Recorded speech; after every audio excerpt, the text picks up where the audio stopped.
And here we go. Welcome in to another edition of Bucky and BK. Today is Thursday, May 21st, 2026. And the Buck and I are with y'all for the next 2 hours. On today's show, OKC evens the score.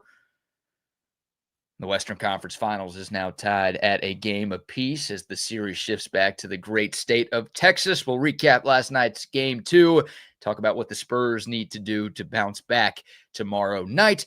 Speaking of tomorrow, Texas baseball opens up SEC tournament play tomorrow. We'll let you hear from Jim Schlossnagle what he had to say previewing the Longhorns' trip to Hoover, Alabama. Texas softball opens up the Austin Super Regional tomorrow night as well. We'll get to the Diamond Sports. We've got some Longhorn football conversation to get into, some NFL chatter to discuss, and, of course, the BBK news and why today's not so bad. We are locked and we are loaded, and we are ready to roll on a Buck Off Thursday edition of the program.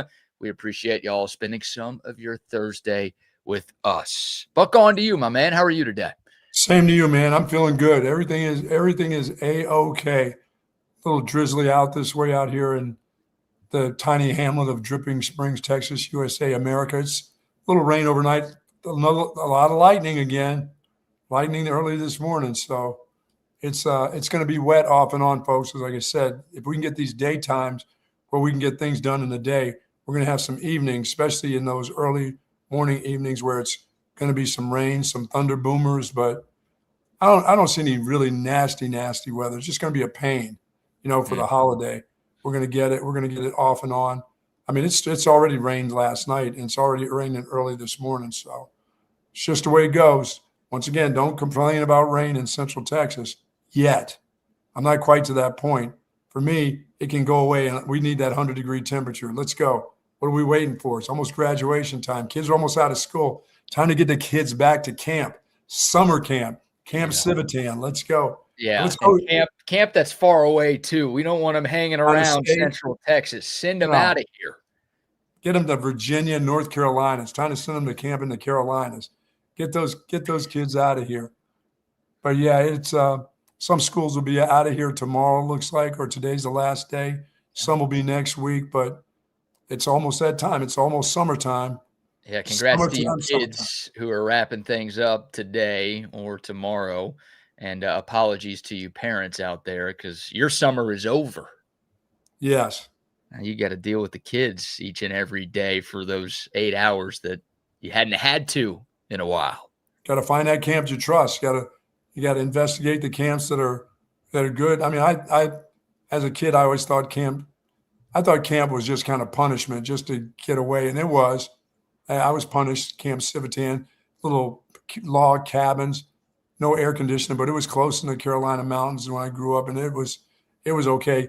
You can't go air conditionerless camps here, I don't believe. No. I don't think there's anywhere to hide you now once May hits, almost June. You have to have AC at camps in Central Texas. Otherwise, you don't have a camp in the state of Texas, I should say. Yeah. Camp Lejeune. Sending them to Camp Lejeune. Is that still around? No, that's for the Army, man. That's where they go. Camp Lejeune, yeah. Camp Lejeune. I wasn't far from Camp Lejeune. I was a little bit. It was in greater Piedmont area, but it was up towards the mountains. It was cool, kind of where we were.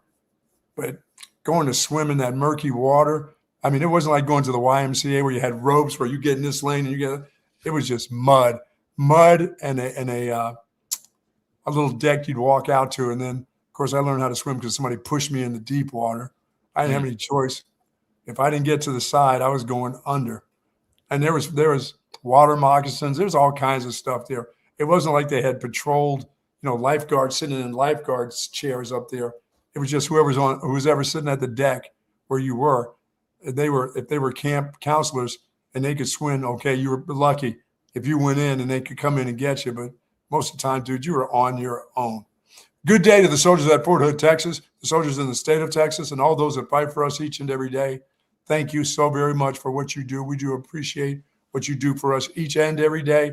And to you and your families, please be safe out there. Please do. Before we dive into game 2 of the Western Conference Finals in the NBA, we usually save birthdays until the end of the show, but Yeah. iconic birthday for Longhorn Nation today, and an iconic birthday for you as well. Ricky Williams celebrating his 49th birthday. One away from a biggie. One away from a biggie. Happy birthday to the grandfather. That's right. The grandfather is right. Ricky Riordan Eric Myron Williams the first. Wow. I think I touched all of his names there, right? Did I miss a few? No, you got Riordan in there. I got the original Riordan football. I missed. There's a Lynn somewhere that I needed to throw Eric in. Right? Lynn. It's real name Eric Lynn. Yeah. Myron Williams, Ricky, whatever. Well, happy birthday to one of the 2 Heisman winners. One of the guys the field is named after, obviously a legendary lifetime Longhorn, and a guy you brought to the University of Texas back in the 1990s, and a guy you've maintained a close relationship with, a guy I've been able to meet a number of times over the years, and I'm happy to get to call him a friend. And hope all is well with the legend, Ricky Williams. Yeah, get him some early bird in there today. He'll have some early bird, guaranteed. Oh, he'll be on some stronger stuff than that. We love our friends at Early Bird CBD, but where he lives these days, they got real stuff out there. It's legal out there. Yeah, and he does, and he's got a I don't want to call it a commune. He's got a ranch that a lot of folks come and spend weekends out there, and he's still doing his yoga teachings and doing all his philosophizing, looking up into the skies and looking at the stars. That guy should have been on that moon trip. Oh, instead of Katy Perry? Yeah. Yeah, Ricky should go. Why wouldn't Ricky go to the moon? Katy Perry's one of the great astronauts of our time. Why are you trying to get rid of her? No, I don't mind seeing her in an astronaut gear or without gear. That's fine with me. Oh man, yeah, it's we got to chop it up with Ricky sometime soon. It's been too long since we've caught up with him, but happy birthday to Ricky Williams for sure. All right, diving into the sports, we'll start with the NBA. Game 2 of the Western Conference Finals goes the way of the Oklahoma City Thunder. OKC able to tie up that series with a 122-113 home victory last night. SGA bouncing back after his abysmal performance in game 1. He went for 30 points and 9 assists, had just 1 turnover. Speaking of turnovers, the Spurs had 20 of them, and those 20 led to 27 Thunder points. Look, Oklahoma City needed it. We talked about how important this game was for them yesterday. They did not want to go down 0-2 coming back to San Antonio. They had to find a way to get it done, and Buck, they answered the bell. Yeah, I think the winner of Game 3 wins the series. So it just, and if OKC comes to San Antonio and gets that first game there, I think they win the series, because that's going to tell me that Harper's really hurt, because they need another point guard. They can't have these guys Castle and them just giving the ball to the other team. OKC thrives off of turnovers, and boy, they gave the ball to him. And also, I thought SGA got to his spots. They double teamed him a lot again, but they didn't stay with the double team. They just kind of said, okay, one of you is going to stay, one of us is going to go to the double team, but then we're going to have to sink off somewhere. And that guy was getting his jumper. He was getting over the top of guys instead of doubling him hard. And plus, I thought Wemby looked a little tired. That 49-minute game in game 1, he looked a little tired. He looked a little fatigued last time. He still had a great game, but he looked tired. Yeah, I mean, he was fine, but obviously compared to what he did in game 1, that historic performance, he was nowhere close to that. And he should be tired. Well, I think everybody looked tired, and a big theme from last night's game was injuries. I mean, De'Aaron Fox missed his 2nd straight game in this series, still battling that ankle issue. And you mentioned Dylan Harper. He got hurt with the hammy, did not return. And for Oklahoma City, Jalen Williams, who was dealing with the hamstring issue going into this series. He played in game 1. He started game 2 last night, but he left in the first half with a hammy problem. So, yeah, the crazy double overtime game 1 combined with just 1 day off in between games, you'd figure that would lead to some sloppy play, and also it led to some guys suffering some soft tissue injuries. Absolutely. That's a huge problem right there. And that's obviously a storyline. Look, the postseason in all sports often comes down to attrition. It's a war of attrition. Who can stay healthy long enough to outlast everything that goes in to a deep postseason run? And yeah, it's a huge storyline for both of these teams, but especially San Antonio. If De'Aaron Fox is missing more time and Dylan Harper also misses more time, then you got to feel like it's advantage Thunder.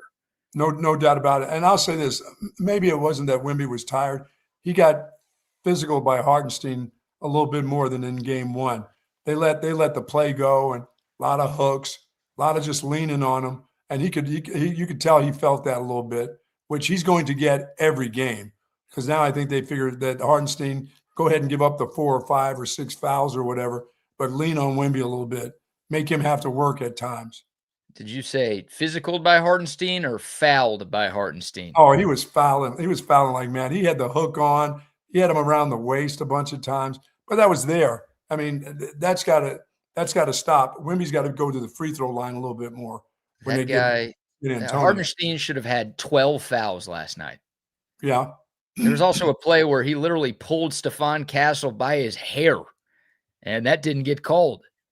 Like, the guy is a dirty player.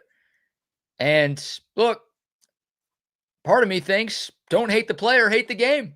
If the refs aren't going to call that stuff, then, hey, keep doing it. Why not?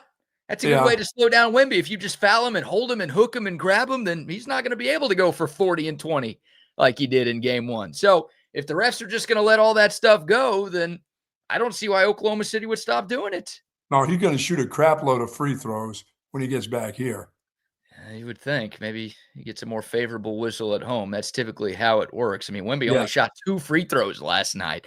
I didn't think he was aggressive enough. Remember, one of my favorite parts of what he did in game one, he only shot 2 threes in a double overtime game. He was aggressive. He was using his height to his advantage.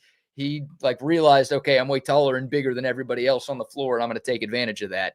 Last night, he shot 7 threes, and I thought he settled a lot more. Again, he might have been tired from playing more minutes than he's ever played in a game in his life, but he's got to be more aggressive. But also, God, it would really help if the refs just didn't let the Thunder get away with murder every time he has the ball around him. Yeah, I just don't know what they're going to do without the guard play. I mean, OKC has a bunch of different guards. They can bring in some veteran guys if they need be, but for the Spurs, their guys are young, and the ones that play turn it over enough. And if you don't have Harper, that's a problem. Yeah. Yeah, it is. Here's Mitch Johnson, the head coach of the San Antonio Spurs. He was asked how much pressure does it put on the other guards when both De'Aaron Fox and Dylan Harper are not on the floor? Ton. Obviously this team is as good as anybody at turning you over. So when you're down some of your primary creators and initiators, it causes a little bit of an extra strain, whether that's who to play, what to run, et cetera, et cetera. And we'll just have to be sharper in that area because it's tough, fully loaded against these guys. So we obviously 27 points off turnovers is not a winning formula. No, I mean, it's just easy to say they're NBA players. They're just not good enough. The rest of those guys. They're going to get turned over when you're missing your main 2 guys, BK. By the time you get to that 3rd guy and you're this time of the season and you're playing against this type of team, look out. Well, the Spurs have some depth, and I mean, Keldon Johnson, 6th man of the year. Like Jordan McLaughlin played some last night. He was a good player for them at times during the regular season as well. But yeah, I mean, there's no replacing. De'Aaron Fox was the 2nd best player on the team this year. That's a huge loss. And then Dylan Harper has really elevated his game here in the postseason. He's been great on both ends of the floor, not having him out there for large portions of the second half of that game. Yeah, that takes its toll. So, yeah, the Spurs, they need those guys. And there's only 1 day of rest between every game in this series. Sometimes an NBA playoff series, they'll have 2 days off between games. You don't have that in any of these games. So you just got to hope that the rehab works and both of those guys are able to return, hopefully tomorrow, but at some point before this thing is all said and done. Yeah, that was an awkward way to fall for Harper. Yeah, didn't look great. No, it Not didn't. look great. And it looked like he was about to come back into the game, but some trainer was like, nah, go back into the locker room. It was kind of a weird moment there. But ultimately, he did not return. Only 25 minutes for Dylan Harper. And yeah, the turnovers. I mean, that's the biggest problem for the Spurs. Like they Yes. somehow won game one with 20 turnovers. And obviously, you had 10 extra minutes because of the 2 overtime periods, but they have 41 turnovers in the first 2 games of this series. And Stephon Castle has been the biggest culprit. Like, he's been really good. He had one of the best dunks you'll ever see over Hartenstein last night. He had 25 points, 8 assists, and 5 rebounds. That part of the stat line's incredible. Sure but he it had is. 9 turnovers last night after having 11 in game 1. Yeah, he's like a turnover machine. Yeah, I mean, at times he looks like he's one of the best players on the floor, and at times it looks like he's going Brendan Sorsby and betting against his own team. Come on, Sorsby. Doing some point shaving there. Here was Mitch Johnson, head coach of the Spurs, again, asked about Stephon Castle and those turnover problems that he's dealing with. We've addressed it and we'll continue to, just in terms of trying to help him with some of his reads, especially when he's tired, whether it's playing more off 2 feet or getting off the ball, earlier with the early pass and just letting the ball find the open man. They do such a great job of showing crowds in the paint, having multiple bodies. And so it's not just Steph, he had too many turnovers, but our whole team did. And so we have to continue to not fight that moment of the game where they're going to make you pass the ball at times. And when you have those situations, you got to be able to connect with your teammate, because if you do, you go from playing in the crowd to then more than likely getting one of your teammates the basketball with an advantageous opportunity in terms of closeouts or catch shot threes. They do a great job of getting on the guy who's got, when they double up, the anticipating where that ball is going and who it's going to. It's almost like they set you up to go ahead. Okay, it looks like a clean pass. When they come at you, it's not a clean pass. The guy's already stepping towards where you're about to throw the ball. Yeah. And when they turn it over, they get points off of it. When they get, the game 1, they had some turnovers, but they didn't score a lot. This game, it's like if you gave it to them, they're going to put it in the bucket. Yeah, They're the team that's down 1-0. They can't afford not to get points off of turnovers when they get turnovers. Yeah, live ball turnovers can be crucial. And you heard Mitch Johnson say it in that previous answer, that's what OKC thrives on. I mean, that's a big part of why they're so good, big part of why they won it all last year, big part of why they had the best record this year. They force a ton of turnovers and they get easy buckets in transition before you're able to set up your defense. So, Wemby can be an equalizer when it comes to that, but you're playing with fire. You're flirting with disaster like Molly Hatchet if you're turning the ball over 20 plus times per game against anybody, but especially a team as good as Oklahoma City. So they've got to find a way to keep that in check. And game 3. Like I said, their double teams, BK, were just like semi-double teams on SGA. He's still, they didn't seem like they stayed with him long enough. They'd go over, they'd double him up, and then one guy would have his eyeball somewhere else to the open man and just get away from him. Then it was a single. And that dude, once he gets to that 15-foot range and he gets over the top of it with his shot, he was good last night. Yeah, I think what hurt the Spurs defense and what was the reason why they weren't as aggressive on some of those double teams later in the game is a lot of guys were making threes. Like those other guys. I mean, they scored 50 points off the bench. Yeah, Cason Wallace was 4 of 6 from beyond the arc. Jared McCain made 3 threes. Yeah. Alex Caruso's not missing in this series. Like that, he's been the biggest X factor for Oklahoma City. Game 1 would have been a blowout if it wasn't for Caruso. And he was a huge part of why OKC was able to win the game. This is a guy who averaged 6 points a game in the regular season. He's averaging 24 so far in this series. I know. So he's a winning player. He's been a part of championship teams before. But I think that kind of got in the Spurs' heads a little bit. It's like, well, maybe we'd rather have SGA get a look at 2 instead of these guys get looks at 3 because they keep knocking them down.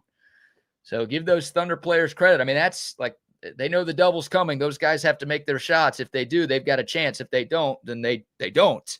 But, yeah, that was, I think, a big part of why the Spurs kind of changed their defense last night is just those guys off the bench. Like you said, they put up 50. They were carrying the team for a while. I think they may have put up like 57. That's incredible for the bench to come up big like that. Or they had to. 57. I mean, 57.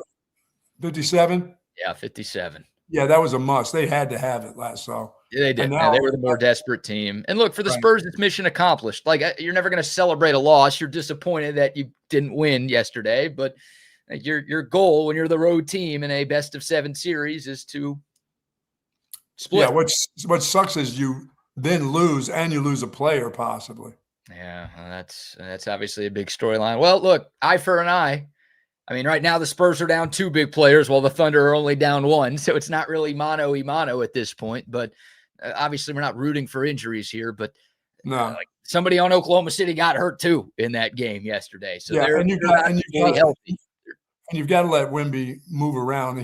He wasn't able to roam around. He had a body on him, and that's too much body that was on him last night. So you got to get a little home cooking in game 3. You got to have that. That would be nice. And you talked about it, and you think the winner of tomorrow night's game 3 is going to go on to win the series. History backs that take.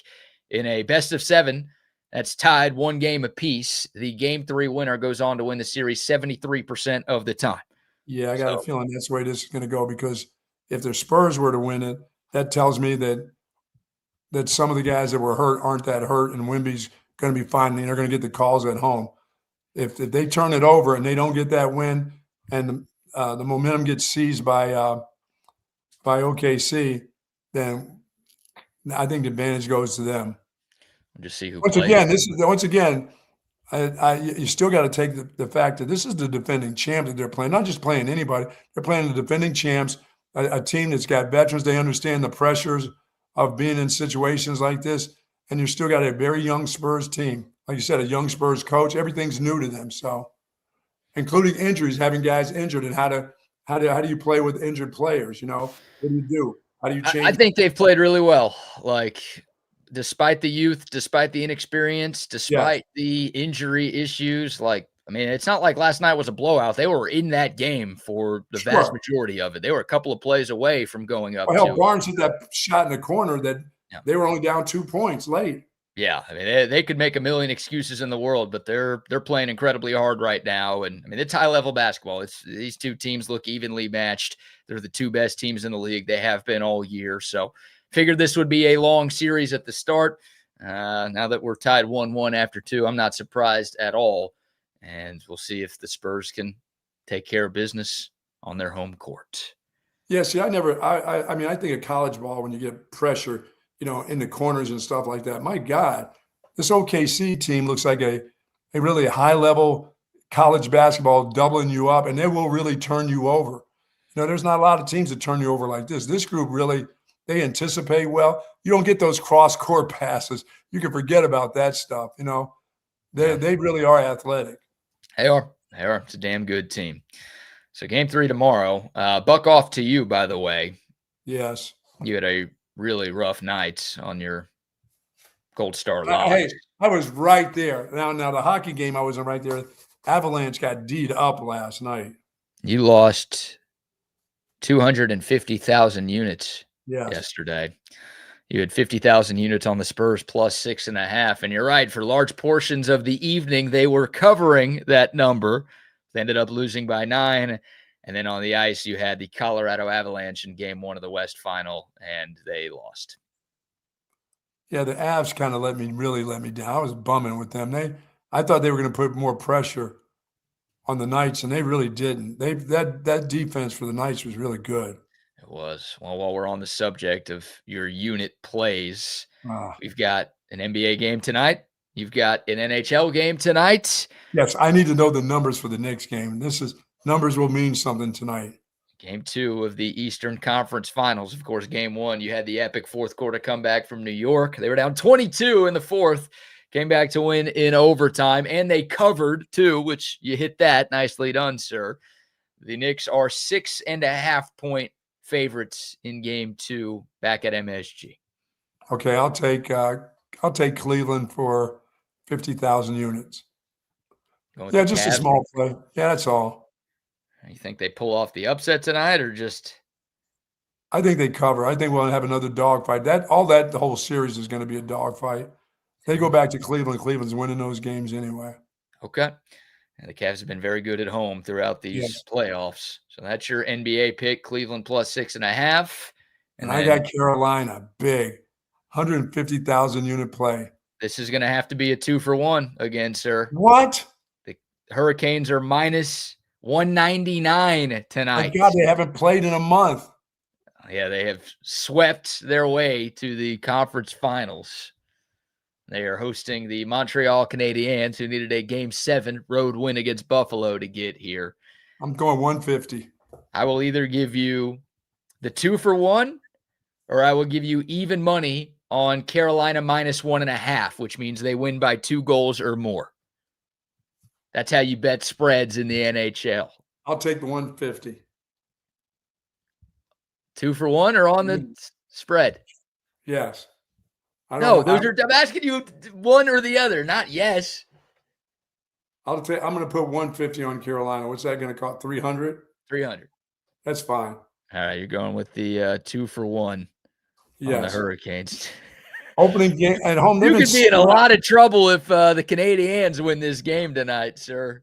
Carolina's been sitting around, and that fan base in Carolina is crazy. The Canes fans are nuts. They want this one. Canadians going 7 games. Nah, they're going to give away game 1. The Canadians, or excuse me, they are Montreal. They are the Canadians, aren't they? It is hockey. That's Montreal. I think it is hockey. It is Montreal. I think the last 3 times Carolina has made it to the conference finals, they have been swept. So just throwing that out there. Everyone's picking them to win this series. They're a heavy favorite in this thing, but they haven't had too much issue getting to this round. They've had issue getting beyond this round. That doesn't bother you. No, Montreal's a pretty young team too. They can fly. So they're good. They're good. But not in game 1. All right. I like it. So there you go. We'll take your thoughts. Buck's got his gold star locks for the evening. Didn't hear an apology from him after costing all of y'all 250,000 units. All I can say is we were all right there. Good job, Spurs. Way to turn it over. That's why I don't have flags flying in my car. Too many turnovers for you to be supporting, huh? Come on. You guys have played basketball. Quit turning it over. This isn't the CYO league. Way too many turnovers last night for San Antonio. All right, we'll take your thoughts. The Coda text line 512-222-9328. We will get to some Longhorn baseball conversation in a moment. We'll also talk some Texas football. Paul Feinbaum actually spoke about the Longhorns recently. We'll let you hear from him in a moment.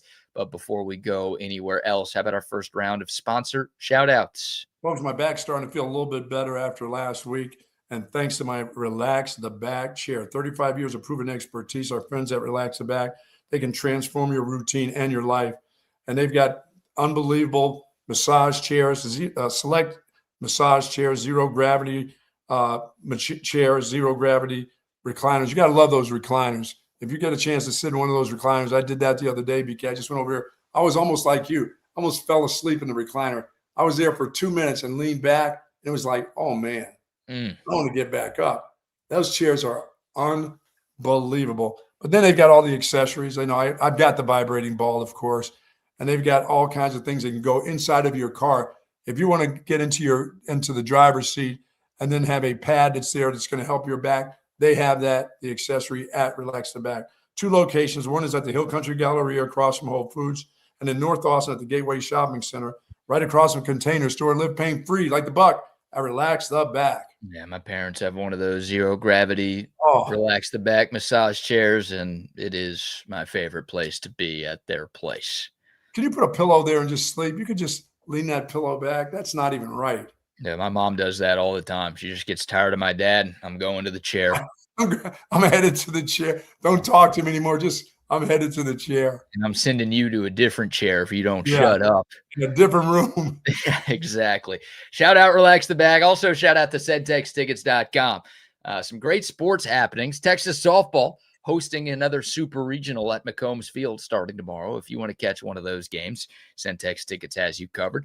We've been talking NBA playoffs, the series shifting to San Antonio. If you want to get down to Frost Bank Center for games 3 and/or 4, you can get tickets at centextickets.com. Austin FC, Round Rock Express, any sporting event around the great state of Texas, plus concerts comedy shows, festivals, Broadway shows, you name it. Any event that you want to be at in person, there's only one place you need to go. Don't spend all of your time searching 15 different ticket sites. Centex has everything you need, plus 10% off just by using the promo code Centex10 at checkout. Shout out to our great friends at CentexTickets.com.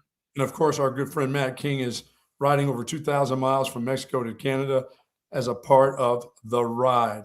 And it's a mission backed by Gobundance to raise $1 million and give it right back to communities throughout the ride. Very charitable, very great thing to do for people in different communities outside the state of Texas. He's taking care of people in the state of Texas for a long time, and now he's doing it all over the country. Please go to therideproject.com and give all you can and what you can to Matt's journey across this country. It is a journey for America, not a journey just for, Texans do some great things, and this guy does a lot of great things. This is an opportunity to do it all over America. And hey, and get some exercise along the way. That's a good exercise, 2,000-mile ride. Yeah, I'd say. Yeah.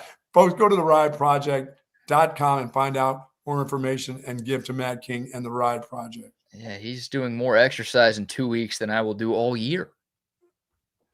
You may add a couple of years onto that. Don't give it just the 1 year. You can give it years.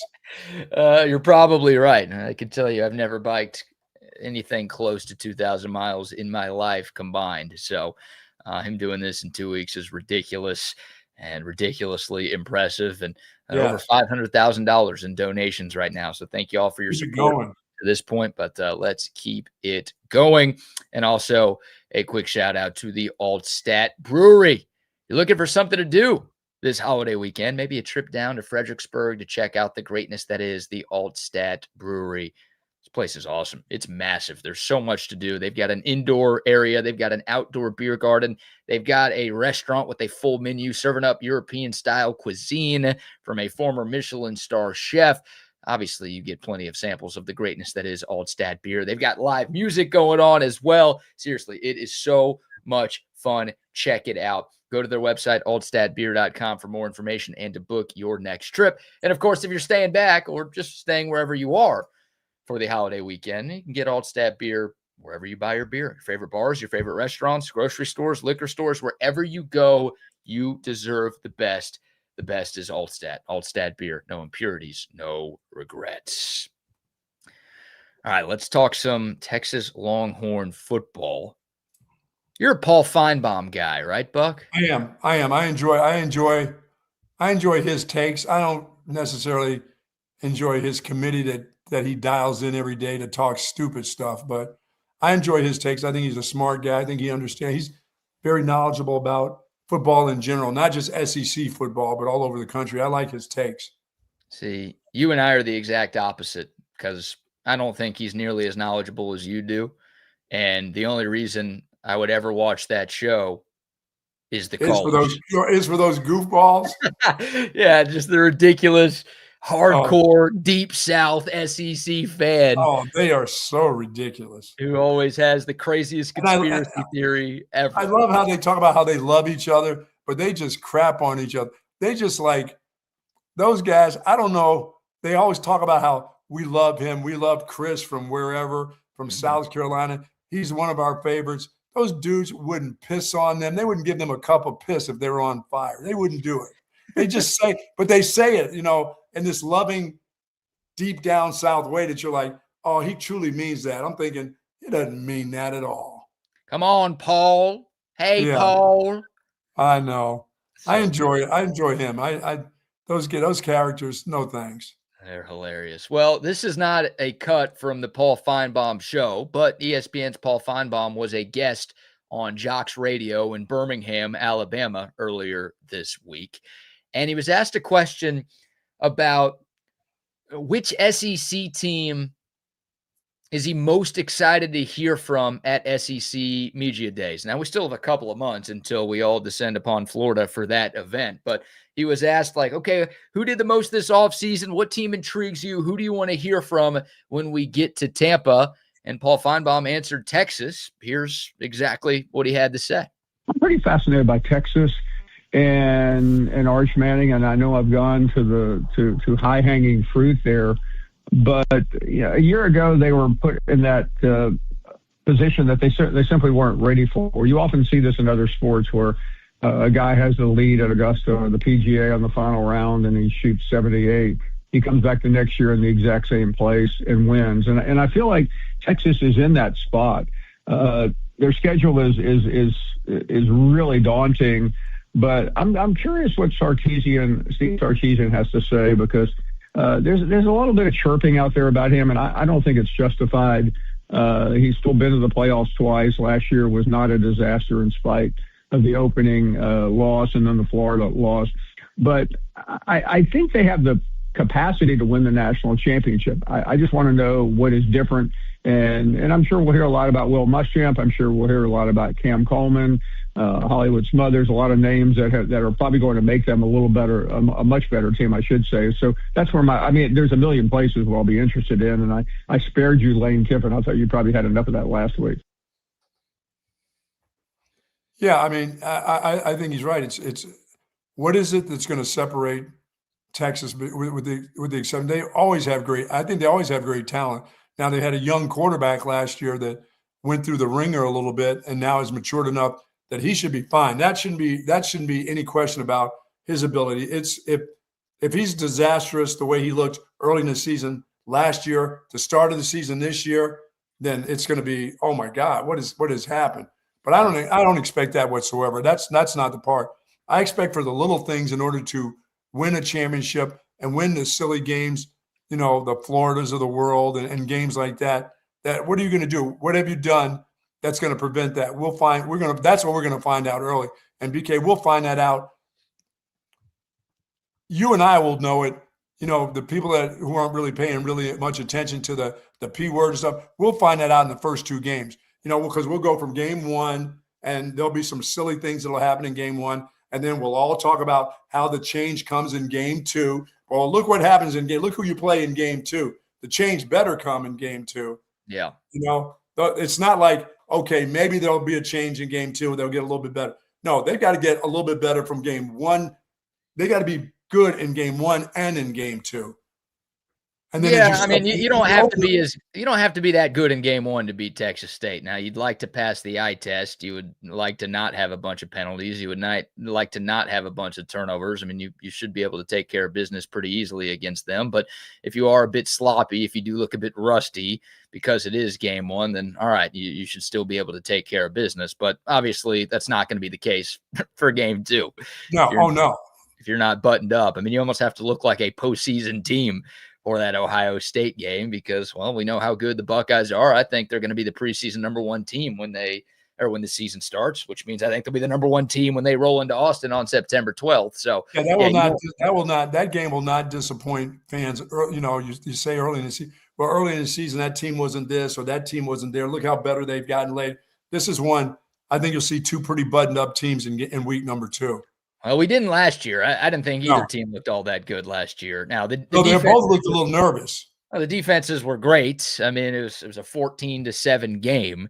The defenses made a lot of plays, so maybe they deserve their flowers. But obviously, Arch Manning and the Texas offense was not anywhere close to polished. And Ohio State's offense, I mean, they had a couple of big plays, but it's not like they looked all that great either. That was one of their worst offensive showings, probably they still didn't find a way to get their dynamic receiver, even from the year before when Texas played. They still didn't get that guy going. Yeah, Jeremiah Smith had a bunch of drops. I mean, Julian Sand, understandably, it was also his first real start as a college quarterback. He had some issues too. Ohio State didn't really get their run game going. I mean, it was a defensive struggle, but a lot of it was sloppy in Columbus. Now, that was week one. This year's game is week two, so hopefully that makes a little bit of a difference. But yeah, no, I expect both of these teams, especially on the offensive side of the ball, a lot more mature, a lot more experienced.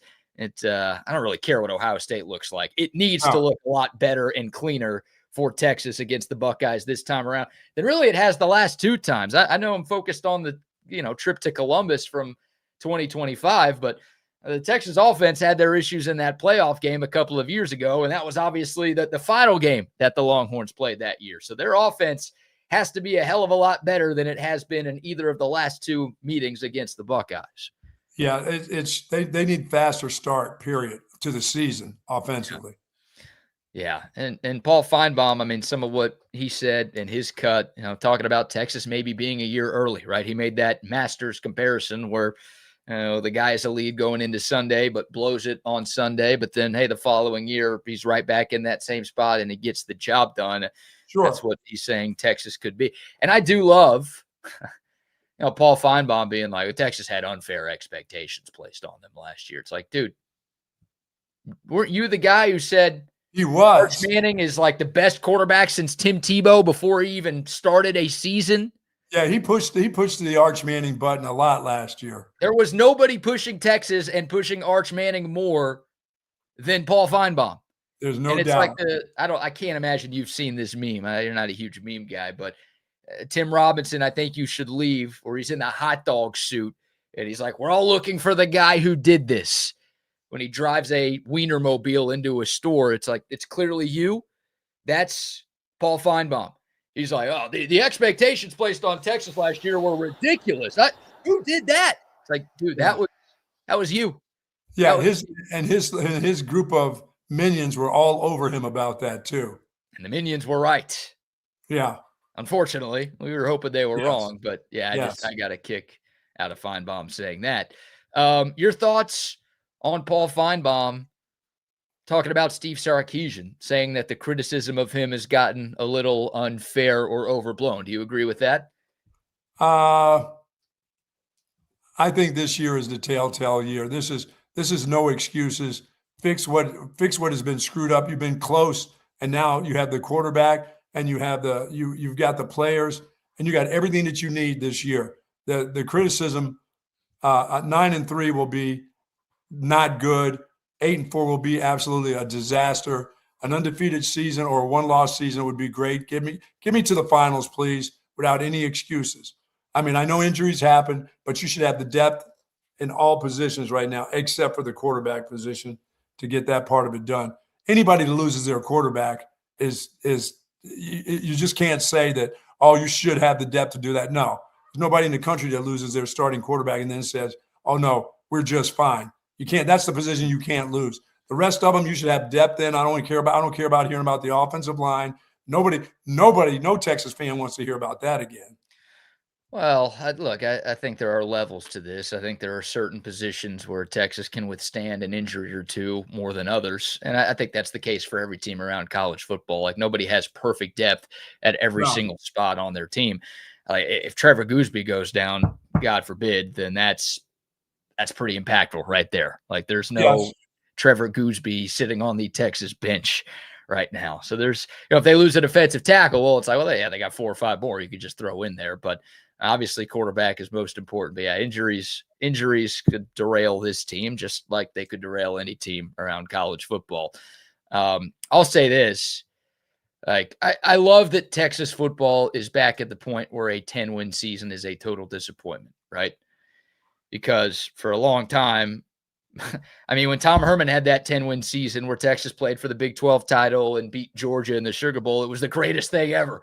We were so happy. We were so excited because that was mired in the middle of a dozen years of suck for the Longhorns. So I'm glad we're at that point. I mean, I agree with you about this year, but I think the criticism of Steve Sarkisian is overblown. Like, I've seen rankings out there. It's not from you or me, but I've seen like rankings of the top coaches in college football this offseason.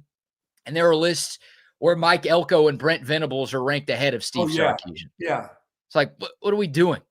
And like, Sark has owned those two guys, but there are other coaches where it's like I know Texas was preseason number 1 last year. They didn't make it to the college football playoff. We are disappointed, but the job that Sark has done at Texas, inheriting a mess, building the roster back up, player development improving dramatically, culture being in a better place. He's taken Texas to the playoff twice.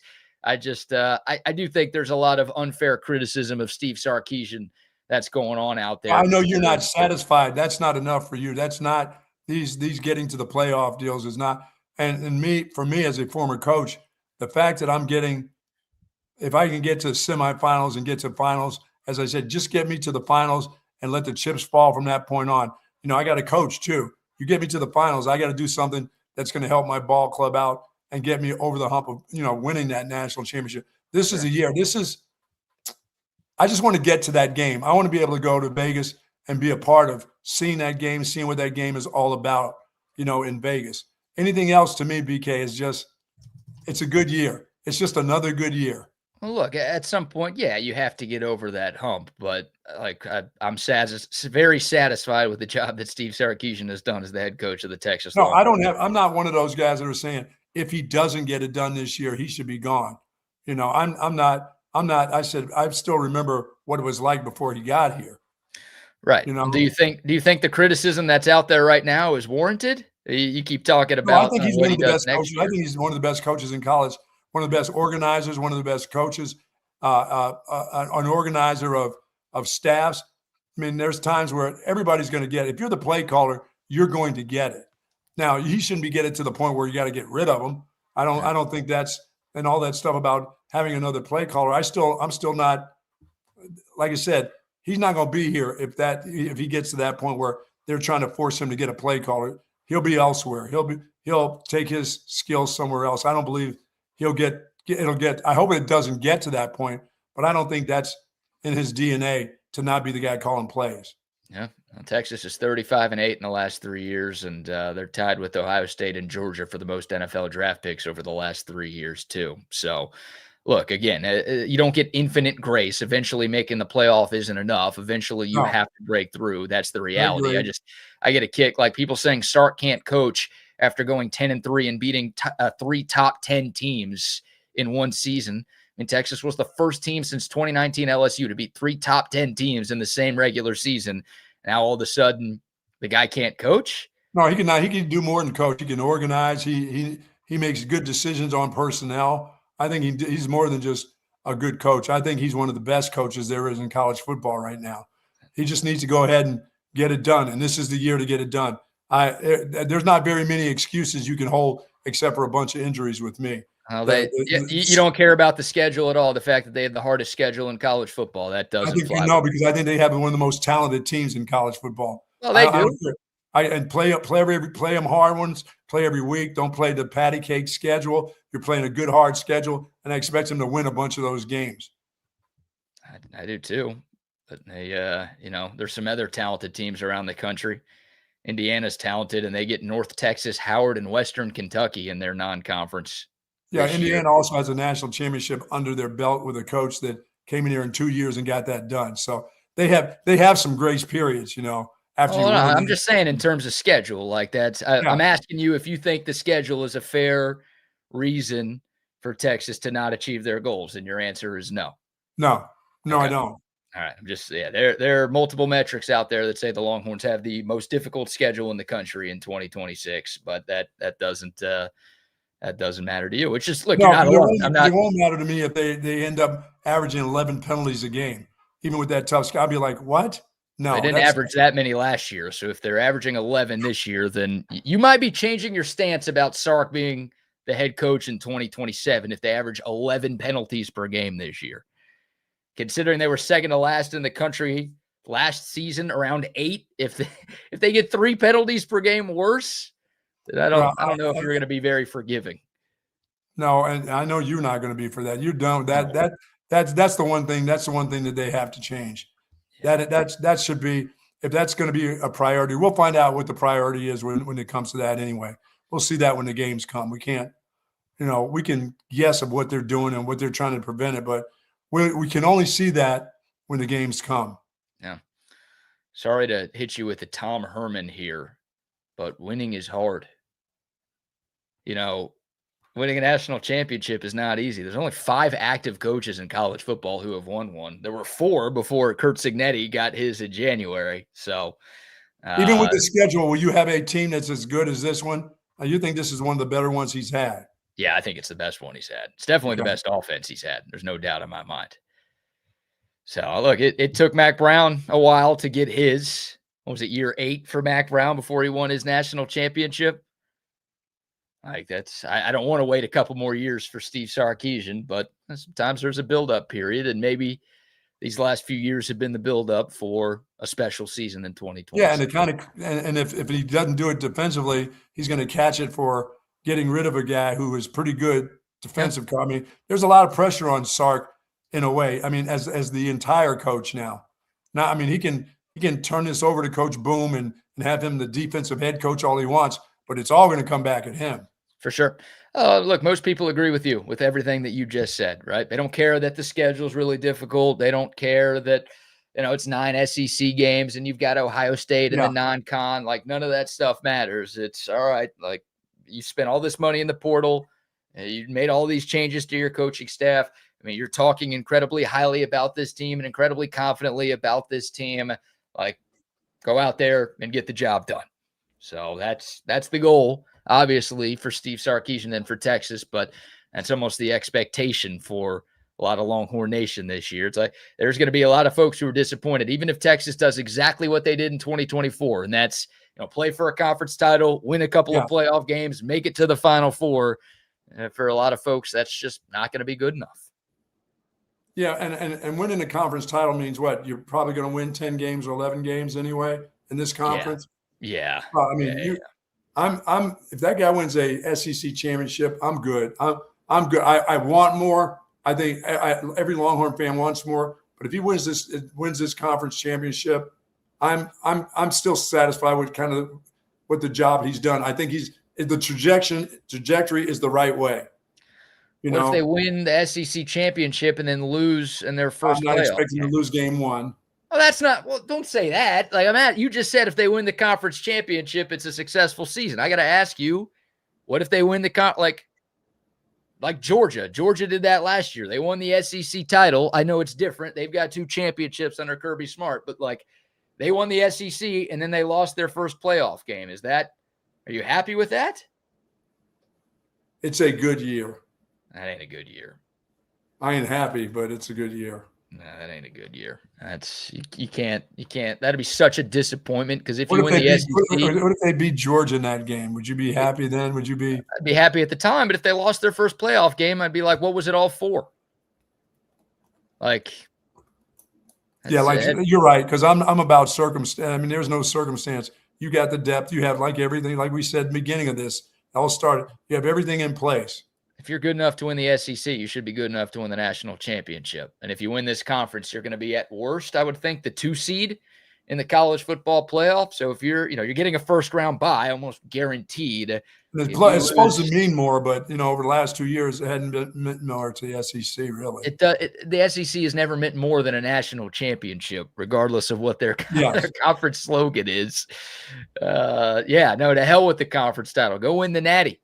You think Ohio State fans are mad? 2 years ago, we didn't even play for the Big Ten title. No one cares about that. They won the national championship. They were about to fire. They were ready to fire their coach. Right, and they went on to win the national championship. So if Sark misses the we can have the exact same season Ohio State had 2 years ago. Let's go win the national championship. That's fine. That would be fantastic. So I don't even care if they get to the SEC title game if the trade-off is a national title game. There's no debate there. So I wanted to have my cake and I want to eat it too. I'd like multiple. You want all of it. You want the ice cream, the cake. You want the candles. You want it all. Oh, I'd like to do what Indiana did last year. That's run the table, win the Big Ten, and win the Natty. And remember, Steve Sarkisian last year at Media Days is like, well, if any coach goes undefeated now in college football, he should get a statue. Maybe Cignetti's getting a statue, but maybe Sark wants a statue for himself. Maybe he was just setting up for him to get one once he leads Texas to 16-0. He won't have a year to get any closer than team-wise than he's got with this group right here. It is Texas. They've got resources. They're always going to be able to add through the portal. They're always going to be able to recruit really well. So I think at some point they could get a roster on par with this one, but it took 6 years to get to this one.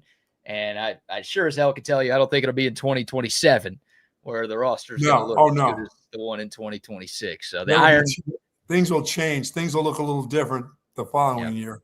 So get it now. The iron's hot. It's been plugged in for a long time. Yes, it has. It is time to strike. And you heard Paul Feinbaum. I know it's been a long time since we played that cut now, but he did say he believes Texas has national championship capability. You and I agree with that. Again, with everything that Sark has done to add to this roster, the talent is there. The depth is there. You've got the quarterback, which is the most important thing. You've got no shot to win it all if you don't have a elite quarterback. Texas has that. There's weapons. There's talent. The coaching's good. And now it's about, learning from what happened last year and what went wrong last year, cleaning up those mistakes, putting that stuff behind you, and actually achieving those goals and reaching those expectations. No doubt.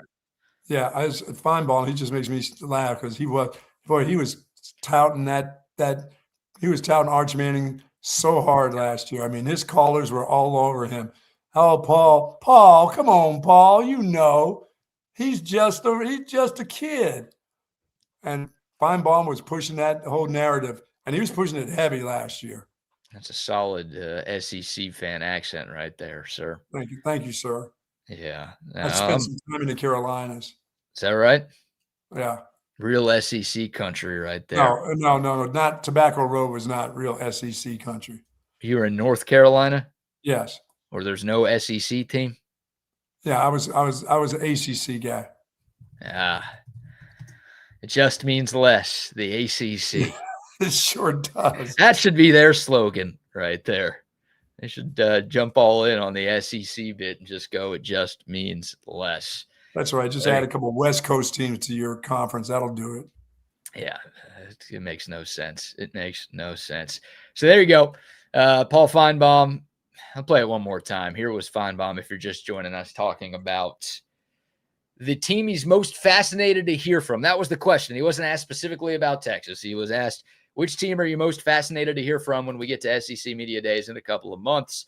Here was Feinbaum's response. I'm pretty fascinated by Texas and Arch Manning, and I know I've gone to high-hanging fruit there, but a year ago they were put in that position that they simply weren't ready for. You often see this in other sports where a guy has the lead at Augusta or the PGA on the final round and he shoots 78. He comes back the next year in the exact same place and wins. And I feel like Texas is in that spot. Their schedule is really daunting, but I'm curious what Steve Sarkisian has to say, because there's a little bit of chirping out there about him, and I don't think it's justified. He's still been to the playoffs twice. Last year was not a disaster in spite of the opening loss and then the Florida loss. But I think they have the capacity to win the national championship. I just want to know what is different. And I'm sure we'll hear a lot about Will Muschamp. I'm sure we'll hear a lot about Cam Coleman, Hollywood Smothers, a lot of names that are probably going to make them a little better, a much better team, I should say. So that's where there's a million places where I'll be interested in. And I spared you Lane Kiffin. I thought you probably had enough of that last week. Yeah, he's so sick of talking about Lane Kiffin. Yeah, I think we all are sick of talking about Lane Kiffin and hearing about Lane Kiffin. Yeah. And, he'll be in the news again for some random stuff. Oh, he already is in the news. We'll talk about this more in hour 2. He hired Ed Ogeron yesterday. Oh, yeah, there you go. Get easy Everyone's talking about Sark and his USA Today comments, and everyone's talking about, the 2015 I need people talking about me. What can I do to have people talking about me? Let me just go hire Ed O, and boom. Now you got that guy in your staff meetings. Great. Oh, my God. Those two guys, boy. Prayers up for the LSU Zetas, because those two corn dogs are going to be sorority rush in a couple of months. Scouting some targets. Oh, my God. Come on, Ed-O. Ed-O. Yeah, we'll get to that story in hour 2. We've got some NFL to talk about, some Jim Schlossnagle sound as Texas gets set for its first game of the SEC baseball tournament tomorrow. And my guy, Aaron Rodgers, is deciding this truly is it, folks. This is the last year. You won't have to put up with any more of his antics after this season, which will probably not be a season in the playoffs. Okay. They're not going to slide and win their division this year because he's gotten better over the course of a year. I don't think so. I almost feel like I've heard that before from Aaron Rodgers, maybe a couple of times, perhaps a few. This is it? This is the one? Yeah. No, he's not going to play the LeBron James thing. He's not going to keep you in suspense. He's letting you know, get the rocking chairs and the cars ready for him when he comes to your stadium. He's done that 4 years in a row. What do you mean he's not going to do that? No, he's letting you know. He's being he's honest Aaron right now. Aaron. He's being honest with you folks. He's letting you know publicly, this is it. All right. Get the diamond watch, get the watches out for me, get my life alert ready when I come to your hometown. I want all of those things. Yeah, nobody wants to give Aaron Rodgers anything except just a pension so he can actually retire and leave. Get out of here. We'll talk about that. A few NFL headlines. We can get to that next, as a matter of fact. But before we do that, how about another round of sponsor shout-outs? See our friends Jay and the gang over at Sue Patrick with the incredible selection of Texas Longhorn apparel. They've got it all. They got collectibles.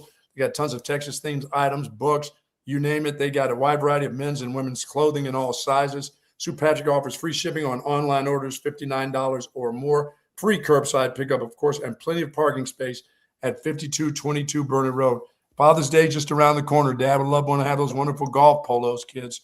So get that ready for you. For more information, remember, 50 years of service in Central Texas, Sue Patrick's given to you. For more information, go to SuePatrick.com. Yes, indeed. Both of us rocking Sue Patrick lids today. We love the gear. They are the absolute best. Shout out to Sue Patrick. Also a shout out to Early Bird CBD. Yeah, man. Their Memorial Day sale is live, and they are offering discounts unlike any discount you've ever seen before. You're holding the drops. I'm holding the drops. How about 50% off the drops?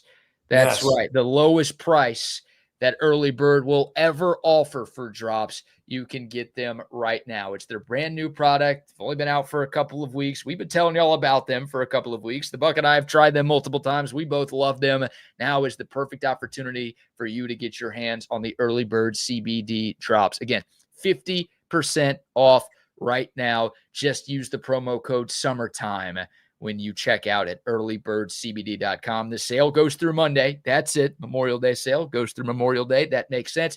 Take advantage right now on these great products. Early Bird's a local Austin company. They make products designed to make you feel good. It's CBD, but also a microdose of THC as well. So unlike some of the other CBD gummies or tinctures or drops that you've tried in the past, you're actually going to feel these. I love the way they take the edge off after a long day, after a long week. I just kind of melt into the couch, relax, and then get a great night's sleep. Bucky talks about taking Early Bird for his golf game to help alleviate some of his back pain. Whatever your reason, there's going to be a reason that you are going to love these. We promise. Get you some. earlybirdcbd.com. And again, promo code SUMMERTIME to cash in on that 50% off deal on the drops. Absolutely. Our good friends at Woods Comfort Systems. For 70 years in Central Texas, folks, they've been doing air conditioning and heating. And I'm going to tell you, that air conditioning is going to start popping on because it is humid outside. You want to make sure it's working properly, and you cannot do that yourself. You're not like me. You can't all change filters like me, like I just learned how to do. I don't even have to call Woods to do that anymore. Now, Travis is not going to be happy that I've not put the arrow in the right direction. But, folks, as I said, they've been doing air conditioning and heating for years, 70 years in Central Texas. Now they do plumbing. So trust Woods Comfort Systems to all your household needs when it comes to plumbing, indoors or outdoors. Woods Comfort Systems, nobody does it better. Just check their Google reviews. Google me. Google me, yes. Yeah, they're the very best in the business. WoodsComfortSystems.com, 512-842-5066 is the number to call for them. And a quick shout out to Sleep Cycle Center, our guy, Dr. Chad, and his great team at Sleep Cycle Center. I might need to go see him soon, man. I'm not sleeping as good as I need. The little lightning starting to bother you, thunder and lightning starting to bother you a little bit. No, it's been for a few weeks, although it has been storming a lot around here over the last few weeks. But I don't know. I don't know what's going on. I might need to go see our guy, Dr. Chad. If you have sleeping problems, if you snore, or if your partner snores, or if you're just tired during the day, maybe you think you're sleeping fine, but you're just always exhausted. Maybe you're not sleeping fine. Maybe you've got sleep apnea, and it wouldn't be surprising because more than 22 million Americans have undiagnosed sleep apnea.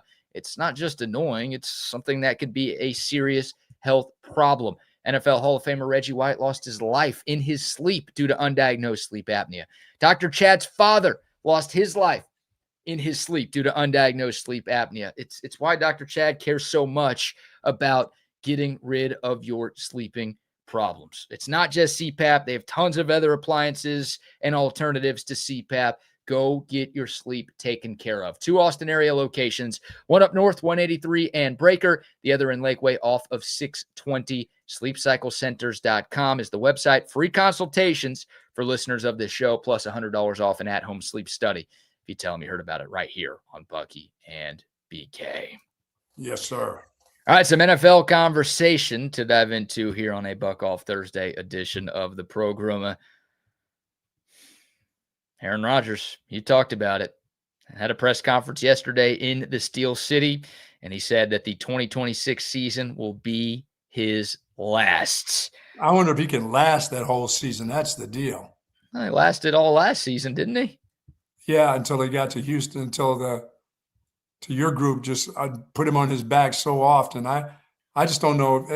I don't know at that age if he gets a little bit better or he gets a little bit worse. I got to believe for Aaron Rodgers that's a tough division that he's playing in right now. And they won the division last year. People keep thinking about, can they survive? They won it last year.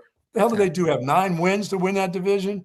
I think they got to 10 last year in the regular season. And like you said, I mean, they got embarrassed at home by Houston in that wild card game. And Aaron Rodgers looked like a 62-year-old, not a 42-year-old out there.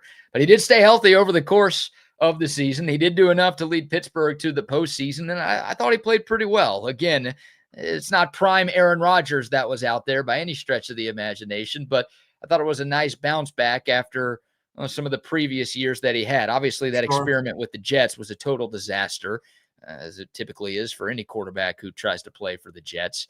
But again, I thought he was solid last year and was a big part of why Pittsburgh ended up making the postseason. So are the Steelers going to win a Super Bowl this year with Aaron Rodgers? No, but are they going to probably be competitive again and up for grabs AFC North? I don't think that's out of the question at all. No, it's not. I don't think it's out of the question, but Joe Burrow said they're going to be better. Yeah, I mean, I think they should. Yeah, but he's been hurt the last 2. Every time he says he's going to be better, you're calling out Aaron Rodgers for getting hurt. You should be calling out Joe Burrow and Lamar Jackson. Yeah. Like the other 2 quarterbacks in that division are the ones who are constantly injured, not Rodgers. Yeah, when Joe Burrow tells me how this is the best team he's ever had since he's been there, I'm thinking, what about your foot, dude? You're going to break your ankle, getting out of the car or something this year? Can you stay healthy? That would help a lot if you stayed healthy. I mean, he's had ACLs, he's had toe issues, ankle issues, foot problems, wrist problems. He ruptured his appendix one time. And the guy has had every injury that you could possibly have.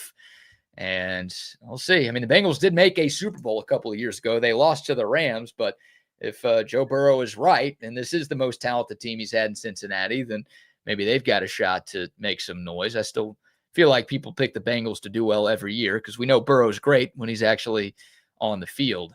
And they always pick the Ravens to do well, but Lamar Jackson finds a way to peter out when the playoffs come, if they even get to the playoffs. Well, he gets hurt a lot too. That's been his big issue in recent years. So obviously his style of play, I mean, he's an unbelievable athlete, but he takes a lot of hits with how often he takes off and runs. So can he be more durable is a big question for them too.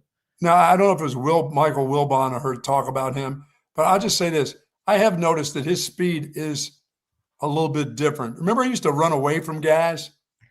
He doesn't pull away like he – I guess you get a couple of hits if that's, what kind of quarterback you are.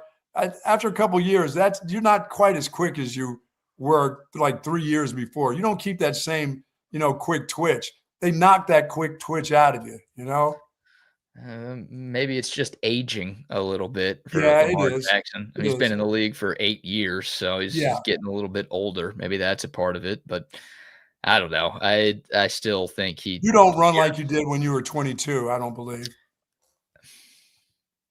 Or maybe you do run about the same. I went from slow to slower, so I guess you're right. I guess it's probably not as fast as I used to be, but I don't know. I still think Lamar Jackson's really good. But his rushing numbers last year took a big step back. And again, part of it was injury related. But we'll see. I mean, the AFC North is going to be interesting. With Aaron Rodgers, real quick, it's so funny. It's classic Aaron Rodgers, right? It's not just that one quote where he says, "No, this was my last year." He's got to add the drama always. And he said that when Mike Tomlin announced that he was stepping away, it was an emotional moment because we all love him so much and care about him so much. And I thought that was probably it for me. But when the decision was made to hire Mike, I started opening my mind up to come back. The refrigerator opened up and I said, hey, me and my eating buddy are back together. Oh, my God. Well, it's funny because Aaron Rodgers seemingly was the guy who wanted McCarthy out of town towards the end of their Packers tenure. And it felt like a divorce where Green Bay is like, all right, we're choosing Rodgers. We're letting McCarthy go. We're choosing the quarterback. And, there's all sorts of beef between those two, and everybody knew about it. And now it's, oh, man, once they decided to hire Mike McCarthy, I knew I wanted to come back. Yeah, what's that emotional thing about him talking about Tomlin? Like, I mean, how close were those dudes? They were together for 1 year, Buck, so they were incredibly close. Wow. They got to be. So that's one storyline in the NFL. How about this? I mean, the jokes just write themselves, dude. So we've spent a lot of time, and every radio show has spent a lot of time talking about Georgia's driving issues. Oh, yeah, I saw that one. That's nothing. That is unbelievable. In the Kirby Smart era. Well, those driving problems don't stop once you leave Georgia. Apparently, they continue in the NFL as well. Former Georgia and current Philadelphia Eagles linebacker Nolan Smith was recently arrested in the state of Georgia, funny enough, Yes. accused of speeding and reckless driving. He was clocked going 135 in a 70. Fast cars, fast players. Welcome to Georgia. I mean, it is unbelievable. They You know, cannot Georgia go road. What's the deal about Georgia roads? Are they like 5-lane highways or something? Are they drag racing? Are they not like little back country roads? They big roads, long straightaways. What the hell is up with that place? I don't know. It should be the Georgia Hellcats instead of the Georgia Bulldogs these days. And you could take a man out of Georgia, but you can't take the Georgia out of the man, I guess. Man. In the case of Nolan Smith. Yep. Arrested, mugshots out there. And I don't know, we spend a lot of time as college sports fans talking about the best rivalries in sports. A lot of us make the case that it's Texas OU. Obviously, the Lone Star Showdown's great. You might think it's Ohio State, Michigan, or Duke, Carolina in basketball. But the biggest rivalry in college football or in college sports right now is Georgia football against Clark County PD.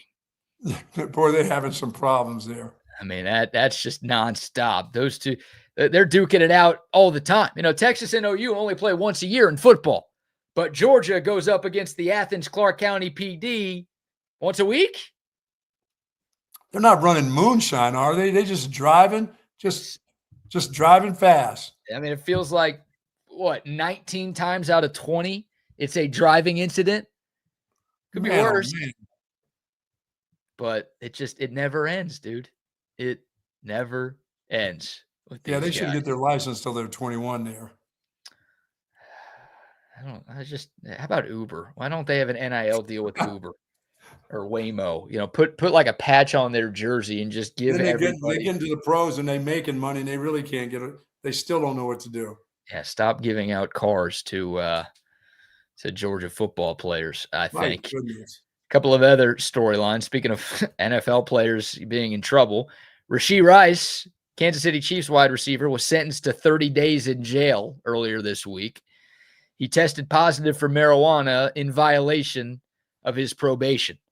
Remember, he had a driving incident. He got in a bad crash in Dallas a couple of years ago, kind of a hit and run situation. And he's been on probation because of that. He failed a drug test, and now he is going to jail for 30 days. Hey, dude, please, like the night before you get ready to be tested, don't smoke a half pound of weed. They will catch you. You're going to get caught. I need to make this a drop again. Stephen A. Smith saying, stay off the weed. Unbelievable. Yeah, look, nowadays you're allowed to do it a lot more in the NFL than you used to be, but when you're on probation for a third-degree felony of racing and causing bodily injury, maybe. And you've missed a year of football just about. Yeah, maybe don't do that. He's going to miss OTAs and minicamp while he is in jail. Oh, yeah, because he's going for 30 days, right? Yep, 30 days. We will see. I mean, last year you said it. He was suspended 6 games for violating the NFL's personal conduct policy. We'll see if there's another suspension levied on top of it. But yeah, they can't just let that go. If they gave him 6 games, they're not gonna then say, okay, you're okay. You've done you've served your penance. No, they're probably going to give him 2 to 3. Well, the headline looks worse than the crime, right? Like, guys going to jail for 30 days. Uh-oh. That's bad. That feels like a violation of a conduct policy. And then you look at the crime, it's like, oh, he smoked weed. So, yeah, that's I mean, again, it was during probation, but it's not like NFL probation where he failed a drug test. The one that really the regular law doesn't mean anything. It's the NFL law that means it. So I don't know. Maybe he does get suspended. Maybe you are right. And then last but not least, our final NFL headline. It feels laughable calling this a headline, but 8 teams began OTAs on Monday. The Cowboys and Texans are not part of that 8, but one of the biggest storylines from one of those 8 teams is out in Arizona, and Jacoby Brissett is not present because he is looking for a raise in 2026. Backup guy wants it all now, huh? Well, I think he's the starter. Or yeah, he is the starter now, yeah. Because little Kyler Murray is with your Minnesota Vikings. And, I mean, look, Arizona was bad this past year. They had a top 3 pick. I think they're going to be one of the worst teams in the NFL again this year. They could be in the Arch Manning sweepstakes. You're in rough shape as an NFL franchise if Jacoby Brissett is your starting quarterback. You're in really rough shape when Jacoby Brissett is your starter and he's holding out. Yeah, and he doesn't show. He's a no-show. I mean, the guy stinks. He's 2-15 in his last 17 games as a starter. He's a backup. He is a backup. Absolutely. He's holding you hostage for more money. That is – what do? You going to pay him? They're going to give in to him. Somebody's got to be the quarterback. Yeah, but like – Who else do they have that's going to stink for them anyway? Well, they drafted Carson Beck in the 3rd round this year. So I'm just saying, hey, Carson Beck, let's see what you have for 17 games. They've got Gardner Minshew too. It's like I'm telling Jacoby Brissett, dude, we're not paying you. We don't care if you show up or not. We're gonna stink with or without you. You are not good enough to hold out. And if he's the best quarterback on the team, they shouldn't be playing him anyways because they should be trying to lose to get a high draft pick. Yeah, you can't hold out on us. We're not going to have that. We're going to start Carson Beck, our 3rd round pick, and we're going to lose just like we would if you were the coach, right? Yeah. If I'm the GM and Jacoby Brissett's agent is calling me up and he's like, "Yeah, my client's not going to show up today. He wants more money." I'm laughing. Like, I wouldn't be able to take it. I think it's like a prank call. Hey, how'd you get this number? Delete this number and never call back. It's probably what I would say. He's holding out for probably about 8 to 10 million more, right? I hope it's 8 to 10,000 because I'm not even sure I'd give him that, but it better not That's be million. That's the first thing that came to my mind was 8 to 10,000 and not 8 to 10 million. But they're not going to give him that. He's 33, 2-15 in his last 17 as a starter. I mean, this guy, what does he think? He Patrick Mahomes or something? Here's what we're going to do. We're going to give you at least 6 more Hat Creek Burger Company cards. He's not worth that. He's not worth 6 Hat Creek Burger cards. No, give those to me. What? Yeah, I want the Hat. You got Hat Creek cards? Give them to me. Don't give them to Jacoby Brisket. He needs that. Brisket needs that. I mean, you can give him $25 gift cards. 6 of them. Come on, man. I don't know. I don't think they have Hat Creek in Arizona, but again, I'm not – Hat Creek too good for him. You can't be throwing Carson Beck in there. Your fan base got to have something. They got to have Brisket. Well, throw Gardner Minshew in there then. They signed him. That's true. He's been on every NFL team there is. Just throw him out there, and you'll be fine. So there you go. There's nothing they can do with Gardner Minshew. There's nothing, that hasn't been said about him and the mustache and whatever bit that he comes with. They're all done. Those bits are all done with him. Well, I mean, it's going to be the least intriguing quarterback competition of all time. Yes. Jacoby Brissett, Gardner Minshew, and Carson Beck. Where's Little Hands Pickett? He should join that group. It'd make it even less intriguing somehow if that guy wasn't part of it. I mean, I'm mad at us for talking about this for 2 minutes.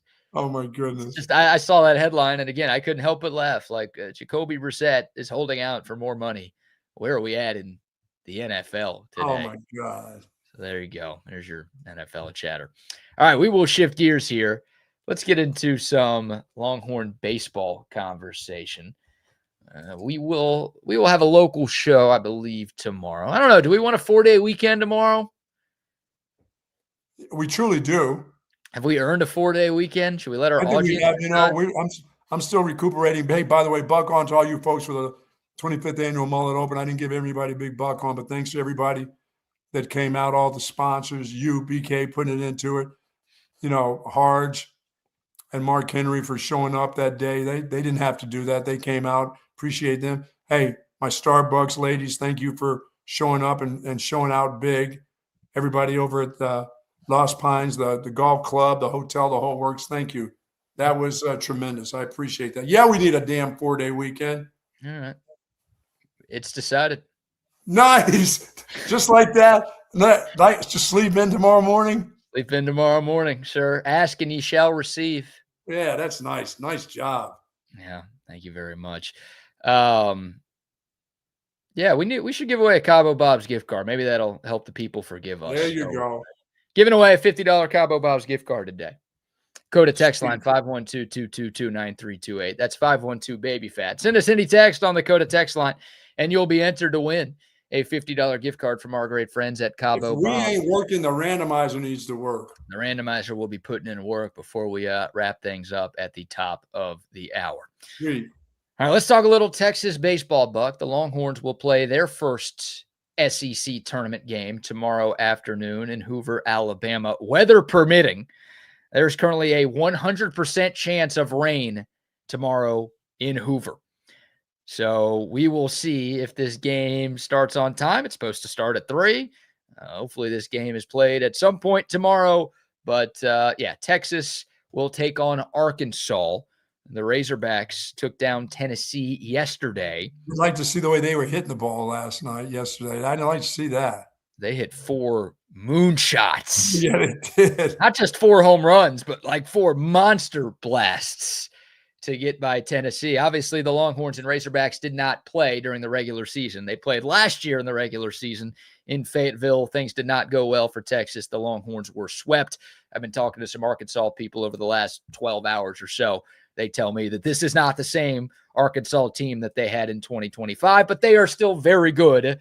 They still are very likely going to be a regional host. They won't be a top 8 seed, but they'll probably be in that 9-16 range, and they are dangerous. They won their last 4 SEC series going into the conference tournament. And again, they took down a Tennessee team that took down Texas 2 out of 3 a couple of weeks ago. Yeah. And then let me tell you something, where they had some jacked up looking players. Are they all wearing like mediums or baby smalls or whatever in those unis? Those guys look jacked up. Like I said, they knocked the ball out of the park. They're going with the schmedium bit, huh? Is that what Arkansas baseball is about, schmediums? Not steroids. You're just accusing them of wearing shirts that are too small. I'm not going to accuse anybody of doing roids, but they looked awful jacked up to me. Those balls were flying out of that place. They were flying out of that place. And they're going to throw their best pitcher tomorrow, a starter who is very likely going to be a first-round pick in this summer's MLB draft. So we'll see how Texas responds. Jim Schlossnagle this morning on The Zone said that Dylan Volantis will likely pitch tomorrow, but he's not going to start. So they might just want to get him some work. Right? They don't want to give him a full 2 weeks off between the regular season finale and the NCAA tournament. So they're going to try to throw him out there, but starting pitching advantage, you would think, leans towards Arkansas in this game. And yes. I'm just fascinated to see how seriously Texas takes this entire event. Now, Jim Schlossnagle yesterday held a media availability, and the first question he was asked was, what do you want to get out of this conference tournament? And here was his response. Win it. Yeah, I want to win it.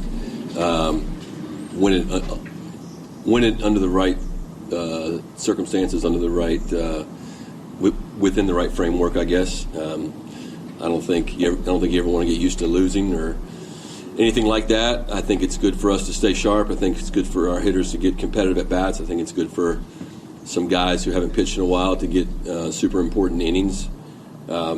So within the right framework of what we're trying to do with the pitching, we want to stay there as long as we can. And and it's fun. I mean, it's awesome. I can't wait to get there. It feels weird to watch the other games on TV. Haven't been a part of so many great conference tournaments in different conferences. I don't like being here and not being there. It's more fun to be there. Yeah, I mean, you didn't have to frame it all that. I just tell me, no, we're going to win. We understand what you mean with the other stuff. We got that. I know you want to get somebody this. You want to get some sharp batting. Just say you want to win. You don't have to explain. You don't have to explain a bunch. Well, him saying he wants to win, that's one thing, but everything he explained tells me he cares way more about everybody staying healthy than actually winning. Yeah, I mean, that's what I'm saying. I'd rather hear the win part and give me the reasons why you want to win this game. Well, if their objective was to win, Dylan Volantis would be starting tomorrow and not coming out of the bullpen. Right? Like, if their objective was to win, it'd be Volantis, it'd be Luke Harrison, it'd be Ruger Rioja starting the 3 games. I want to keep momentum over the next couple of weeks. I don't want to lose and then try to gather myself even for, Omaha or regionals and stuff like that. I want to win. I want to keep winning. That's what I want to do. I mean, of course, I would like to win too, but I think, and Jim Schlossnagle kind of gave you a peek behind the curtain there. His bigger priority is making sure that, guys who need some extra time off are going to get some extra time off. And they're not going to overexert somebody in the name of a conference tournament game, because they know they have bigger fish to fry. So you're never going to tell your team, we're not here to win. He's not going into the locker room and he's like, don't even try out there. Let's just get back home and focus on the NCAA tournament. But he didn't stop. He could have stopped after saying, no, we're here to win. He's like, oh, but we want to win this way. And we want to make sure we're doing this, this, and this, which I agree with Schloss. I'm not dunking on him, but that's the way I think Texas is going to approach it. Of course, they'd like to win 3 games. That's a conference title. You get a trophy, you get hats, you get shirts. That's all great. But this weekend pales in comparison to the next few weekends coming up. I think your team gets your message. Depending on how you present it to the public, they already know the message behind the scenes. But when you publicly put it out, except for just here's what certain things we want to do, just tell them how you want to win. We want to win this. We need the momentum. We always want to win, but that's what every coach is going to say. We always want to win, but at what price? I don't know. This guy's a little tired. I want to win, but he's been a little tired, so I got to be careful. Just tell me you want to win, and I'll take it from there, and we'll see how you play. But I think the certain message gets sent to your team the way you say it also. But as I said, because they already know behind the scenes what they're trying to do. Yeah, look, I expect the Texas lineup to start, right? Your usual suspects. Hopefully Aiden Robbins is back in the lineup. He was dealing with that stomach bug last weekend, but he's back on the practice field. So he's going to play, Carson Tinney, Anthony Pack Jr. The bats will be there. No, they're not getting no rest. Now, Ethan Mendoza, Jim Schlossnagle did tell us yesterday that Mendoza's still not going to be playing the field, dealing with that shoulder injury he suffered in the Tennessee series, but he's going to be batting. He'll be the DH this week. So, yeah, your usual suspects will be in there 1 through 9. But with the pitching staff, again, Dylan Volantis is not going to start. Here's Schloss. He was asked about Ruger Riojas and the plan for him and just kind of the plan for the pitching staff in general. It kind of leads you to believe that it's not going to be your typical SEC weekend out there in Hoover. Yeah, I don't anticipate Ruger pitching. It's not out of the question, but I don't anticipate Ruger pitching. But the other guys will pitch, at some point, whether it be in a starting role or out of the bullpen. Haven't quite decided yet. It's not that you're not anticipating him. He ain't pitching. Yeah, I'd be very surprised. Even if Texas does get to the conference title game on Sunday, I still don't think we'll see Ruger Riojas at any point, which I'm fine with. Get him right. Get him ready to go for the postseason because that stuff he's matters. Obviously not right, so you don't even want to take any chances. That one you understand. Schloss was talking about, later in the press conference, I think it's this cut right here. He was just asked, what do you want to figure out about your team this weekend? And he starts talking about all the guys that he wants to see. Here was the head coach. I don't know that we're trying to figure out anything. I just would like to see guys like Rogers and Higgins. Higgins, that was big for him the other day to throw so well. I'd like to get Bang in the game, play one of the games. I'd like to get Hamilton in the game. I don't know who I'm missing, but Flores, like to get those guys, in the games because, again, we're going to need everybody, and we may we may want to see one of the starting pitchers in a relief role because, if you got deep into it and you had to bring a guy back on super short rest, then it would probably be out of the bullpen. And if somebody hasn't done that in a while, then we'd like to see maybe see that. Yeah, I want to see guys I haven't seen a lot of that may be able to help us out. Yeah, look, and Max Grubbs being out for the year, like Schloss would like to find another bullpen arm or two to replace him. But like those first 4 or 5 names that he mentioned, those are guys who haven't pitched in high leverage spots in a long time. Right. So he's talking about like those guys getting more of the work versus a Sam Cozart or a Brett Crossland or Hayden LaFew or Thomas Burns. Can one of those guys help me out? Can they add to what we have? That's what he's looking for. Which I agree with that strategy. Again, I don't want it to come off as like I disagree with Schloss here. It's just, to me, that I don't expect – I mean, last year Texas started Ethan Walker in their lone SEC tournament game against Tennessee. Ethan Walker's not a starter. He's like a middle relief guy for this Texas team. And it was clear to me that, all right, we don't care that much about Hoover. I think that's kind of the way they're going to approach this from a pitching standpoint as well. So who knows? Maybe they could still win. That'd be even better to brag about, as if, oh man, Dylan Volantis pitched 1 inning the entire weekend. Ruger Riojas didn't pitch at all. And we still won the SEC tournament against you suckers. That'd be great. That'd be nice. But that just, again, priorities, bigger fish to fry. Next weekend's the big fish fry, not this weekend. One more here from Jim Schlossnagle. He was asked about some changes coming to the dish. Sounds like the Longhorns might be adding some temporary seating for the postseason. And Texas has done this before, and there are plenty of teams around the country who do this. Bigger games, sell more tickets, make more money. Everybody knows. Here's Jim Schlossnagle.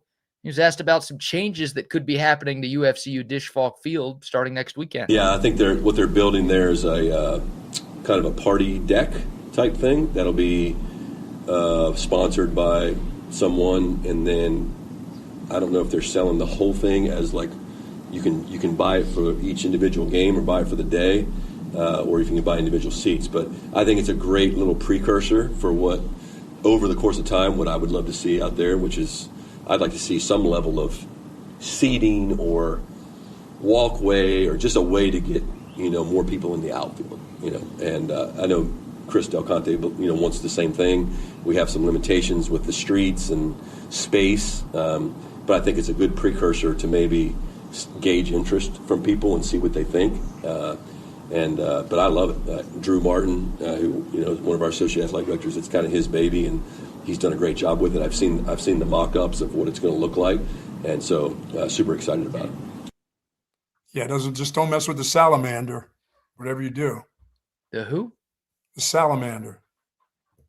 The environmentalists, we can't mess with the salamander of the roads and things like that. So just be careful. Is that a nickname for someone, or you're actually concerned about salamanders? We're always concerned about the salamanders in the Austin area. I don't think I've ever heard you say the word salamander in your life. Yeah, we worry about that little varmint in our creeks and our streams. So anytime you have construction, you always have to worry about the salamander in the Austin and surrounding area. You should know that. You've been here long enough by now. You went to school here. I did go to school here. I didn't go to class very much. I was more of a bath weaving guy myself. I forgot you weren't a student or a student athlete. You went to class every once in a while. I don't even know what you call that. You're a participant. I was a drinker. Okay. I was a drunkard that roamed around campus. Yeah, I was an intramural ref, and I was a drinker. Those were student athlete. Those are the terms that we give to the baseball team, the football team, basketball, softball, whatever. I was a intramural ref and a drinker. That's great. Those were my pronouns, if you will. Oh my goodness. Are salamanders big problems here? I legitimately don't know. You got to worry about them. Anytime you do a road, anytime you do anything, the aquifer and all that stuff, you have to worry about that little creature. He'll tell you how the environment's going to go. And when he starts to disappear, things aren't going to be good. Are you talking to these little creatures now? It's like the Geico dude. Oh, is he a salamander? He's not a salamander. What is that thing? He's a chameleon, right? He's a gecko. He's a gecko. Okay, yeah, it's gecko, salamander. They all look the same to me. The guy go gecko. Or they all look alike. Oh my God. All of them are the same, huh? All varmints are the same. They all look alike to me. Is that what you're saying? Oh gosh. Yeah, we'll see. I'm curious what they have in mind. Obviously, the street leading up to that parking garage makes He wants things a little patio. difficult. He wants patio seating. Yeah, talked about a party deck. I mean, it's not flat. Like you've been to the dish. Everybody who's been to the dish knows beyond the left field wall, it's not like just a flat landscape surface. You get that downward angle. So curious how this party deck is going to look. And is it going to be like the Yeti Yard where it's kind of free, first come, first served? Is it going to be for students only? Is it, paid ticket, or do you literally just go and you can watch the game out there for free? I'm pretty fascinated to hear what they have in mind. And I love it. I love the idea. Try to get more fans in the ballpark for the biggest games of the year. This team deserves it. They've earned the right to host a regional and a super regional. We'll find that out for sure when the bracket comes out on Monday. But I think this will be cool, especially if they're giving out beer or something out there. Now we're talking. By the way, I've been here for over 30 years. I have not yet come in contact with a salamander at Barton Springs or water areas around Central Texas. I have not moved any rocks.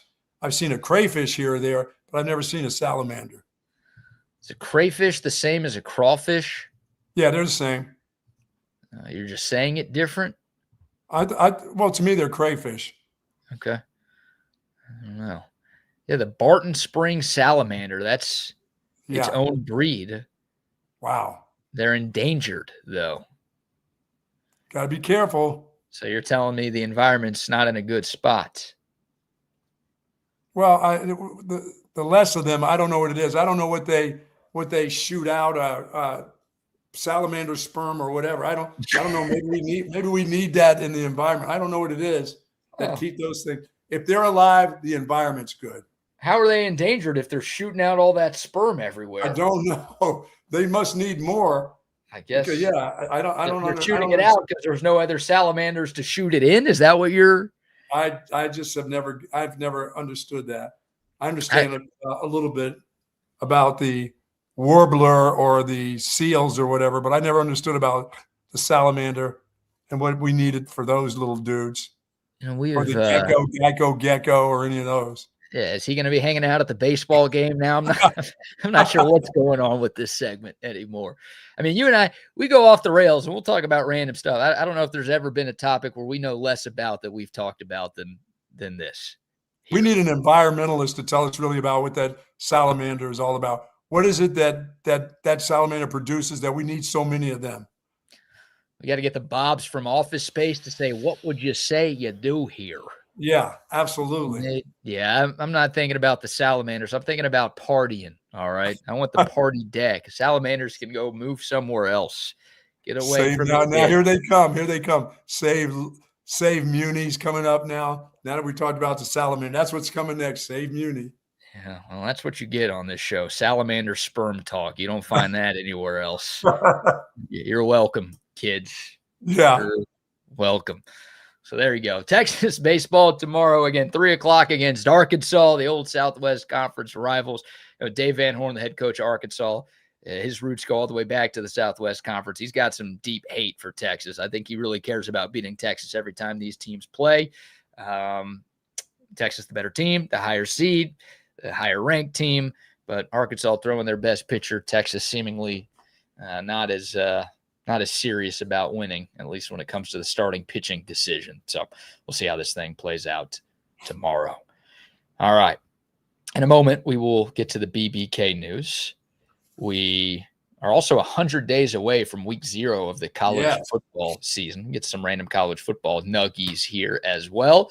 BBK news, though, we've got the most popular baby names of 2025 and a California mayor arrested for something that I couldn't believe when I read. But before we go anywhere else, how about another round of sponsor shout-outs? Hat Creek Burger Company is proud to be a place where you can come in hungry and leave full. That's no doubt about that. 30 locations throughout the state of Texas, great playgrounds for kids and happy hour for the adults.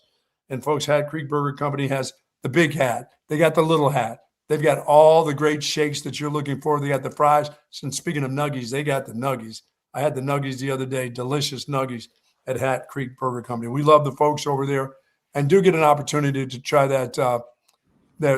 I tried the strawberry shake, BK. I don't know if you've had the strawberry yet. The strawberry shake with the whipped cream on top and the cherry, delicious. Get a large. That's what I do when I go. I get a large, get myself some nuggies, get my belly full. But I am now a double eater now. I can eat a double burger, folks. I've grown. I have grown to be able to eat a double burger there, a big hat. No longer do I go to the single kids meal. I go to the big hat and nuggies now. Gotta love it. What's your weight? Are you at 160 yet? What's the deal? 154. The little 150. Man. I can't do 3 meals a day. I just can't do. I do these protein shakes now. Even I still can't. I can't get enough. I move around too much. I can't stand still. I can't get fat. I just can't get fat. I'm gonna start calling you Alan Jackson. You're the little man. I am. I really am. I've been maybe trying. Maybe Marlon. Wasn't that a Wayans Brothers movie, The Little Man? Oh yeah, yeah. Oh my God, that was an awful movie. Start calling you Marlon. I am the little man. I just can't. I can't break 157, 158. That I get there, and then if I just decide not to, I miss a meal. Bam, that's it. Yeah, got to try something. I got it. And me, and I don't eat a lot of fried foods. I don't do a lot of I don't mess around with fried chicken. I eat baked chicken. Probably need a little bit more grease on my fingers. Probably need a little bit more barbecue with barbecue sauce. Don't do a lot of that. So that's why thank you to Wayne Miller. I still got his chicken hanging around. The barbecue chicken from last Friday. I still got at least close to a dozen pieces I'm about to devour. They have to be gone by the weekend. That's awesome. Shout out to Hat Creek. Shout out to AV Consultations, too. Speaking of the weekend, so many great sports happenings coming up this weekend. Conference tournaments in college baseball, super regional round in college softball. Of course, the NBA playoffs, the NHL playoffs are at the best part. Do we have a lull in golf? Is this a lull in golf week, PGA? The PGA they're at the Byron Nelson this weekend. Oh, that's right. They're up in Dallas. That's right. Up in Dallas this weekend. So Scotty Spieth, they're at home. They will be there. Yeah, no Eagles fans allowed this weekend. Yes. Plenty of them last week at Aronimink. But, hey, AV Consultations, look, the sports never stops. And if you want your home to be the place to be for all the sports all year round, call AV Consultations. Stop spending your time and money driving around to the sports bars, driving around to friends' houses, driving around to in-laws' places. Gas is pretty expensive these days. Make your home the place to be for the sports, for the movies, for the TV shows all year round. Big screens, home theater rooms. If you want the man cave like I have, patio setups, it doesn't matter. They can do it all. Plus surround sound, speakers. They do a whole home lighting. They do surveillance systems to keep you and your loved ones safe. Anything technology related that's going to elevate your home to another level, AV Consultations can hook you up. I know that because they've hooked me up multiple times, and they've hooked up thousands of Central Texans since 1988. All you have to do is give them a call, 512-255-8678. Go online, avconsultations.com. Nice. And McCall Custom Homes as well. Mike McCall and his great team. They're coming out to your place today. Have they already been there? Could be today, yeah. Could be today coming to fix the fence. There you go. They're the best at what they do. Custom home builds, custom home remodels, kitchens, bathrooms, you name it. McCall Custom Homes can do it.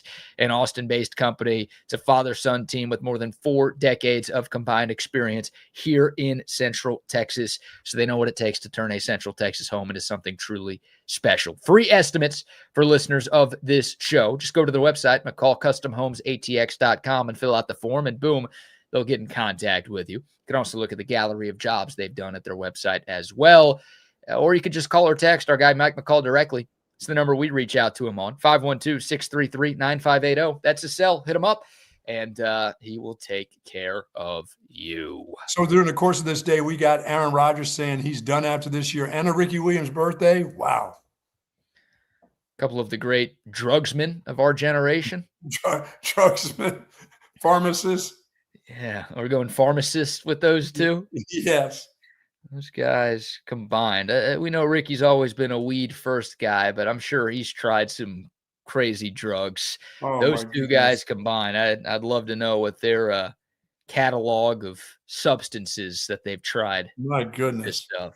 But Aaron Rodgers is truly done, folks. There will not be any talk of, well, I'm going to think about it a little while. No, he's going out with the rocking chair, new Oldsmobile, nice new Oldsmobile. Somebody's going to give it to him at a stadium. He's getting his stuff. You know, on the way out, that dude's getting his stuff. What if he has a great season? No, he's done. That's it, BK. Don't try that. He's not coming back. No, he's not finding the fountain of youth. He's done. He's going to go with his wife and have some wife time. Oh, right. His wife that doesn't exist. Yes. Forgot about the wife that doesn't exist, but don't ask him about her because he'll be really upset. Why are you guys trying to dig into my personal life? I only talk about myself all the time, but you're not allowed to talk about me. Don't do that. Oh, I'm not going to miss him. God, I wish he was done. Valid Hall of Famer, instant Hall of Fame. Yeah, that's for sure. I wish he was already in the Hall of Fame already because that would mean I wouldn't have to talk about him as often as I do. Very annoying. 100 days away from week 0 of the college football season, by the way. Just a nice round number there. The biggest game on that Saturday, August 29th, the final Saturday of the month of August, TCU and North Carolina in Dublin. Bill Belichick, year 2. There's been so many other things going on in college football that we've just not talked about him a lot, but that still a huge storyline, right? The greatest NFL coach of all time trying to figure it out in college while dating a 14-year-old or whatever she is. And he is truly coming back for another season. He's back for another season. We'll see if he makes it through the year. You also have NC State versus Virginia in Brazil on that day. So an Ireland game and a Brazil game. Yeah, and nobody cares about that one. The ACC. Yeah, send them further away. Brazil's not far enough. No, it's not far enough. They put them in Antarctica or something. That's it. All right, we'll get to the BBK news here. How about this, Buck? We've got a list of the most popular baby names in 2025. The top 10 male and top 10 female baby names. And this is compiled from Social Security card applications submitted at birth. So this is... All right. Let me ask you this. Has Brad and Michael made any of are they in the top 10 for males at least? No. What? Neither of our names made the cut. Come on. You got to remember, people are different these days. Oh, they are. I know that. The common names like Michael and Bradley. I mean, Michael's, I think, one of the most common names in the world. It's not as popular as they used to be, apparently. So I'm going to have you guess here. Just shout out some names. Thomas. Yeah, 10 for males, 10 for females. No Thomas. No Thomas? No Thomas. Ann. Ann? What is this, the 1850s? Well, you said, I mean, that's still a popular Ann. No Ann. Anita. Anita Cox? Oh, no. No Anita. John. I'll give you a few more guesses here before. Luke, Paul, Matthew, John, George, Ringo. Luke, Paul, Matthew, John. 4 buzzer sounds. Really? Really. All right, we'll go 10 through 1. You want to start with the guys or the gals first? Let's start with the guys. Start with the guys. All right. Lucas. I said Luke, Matthew, but Lucas. Lucas. Okay. William is number 9. Yeah, Billy, he's still around. Good. That one makes sense. That one's been around forever. Mateo. What? Number 8. Is that a Spanish name, Mateo? Sure. I think it was more French. Well, Mateo is Matthew in Spanish, right?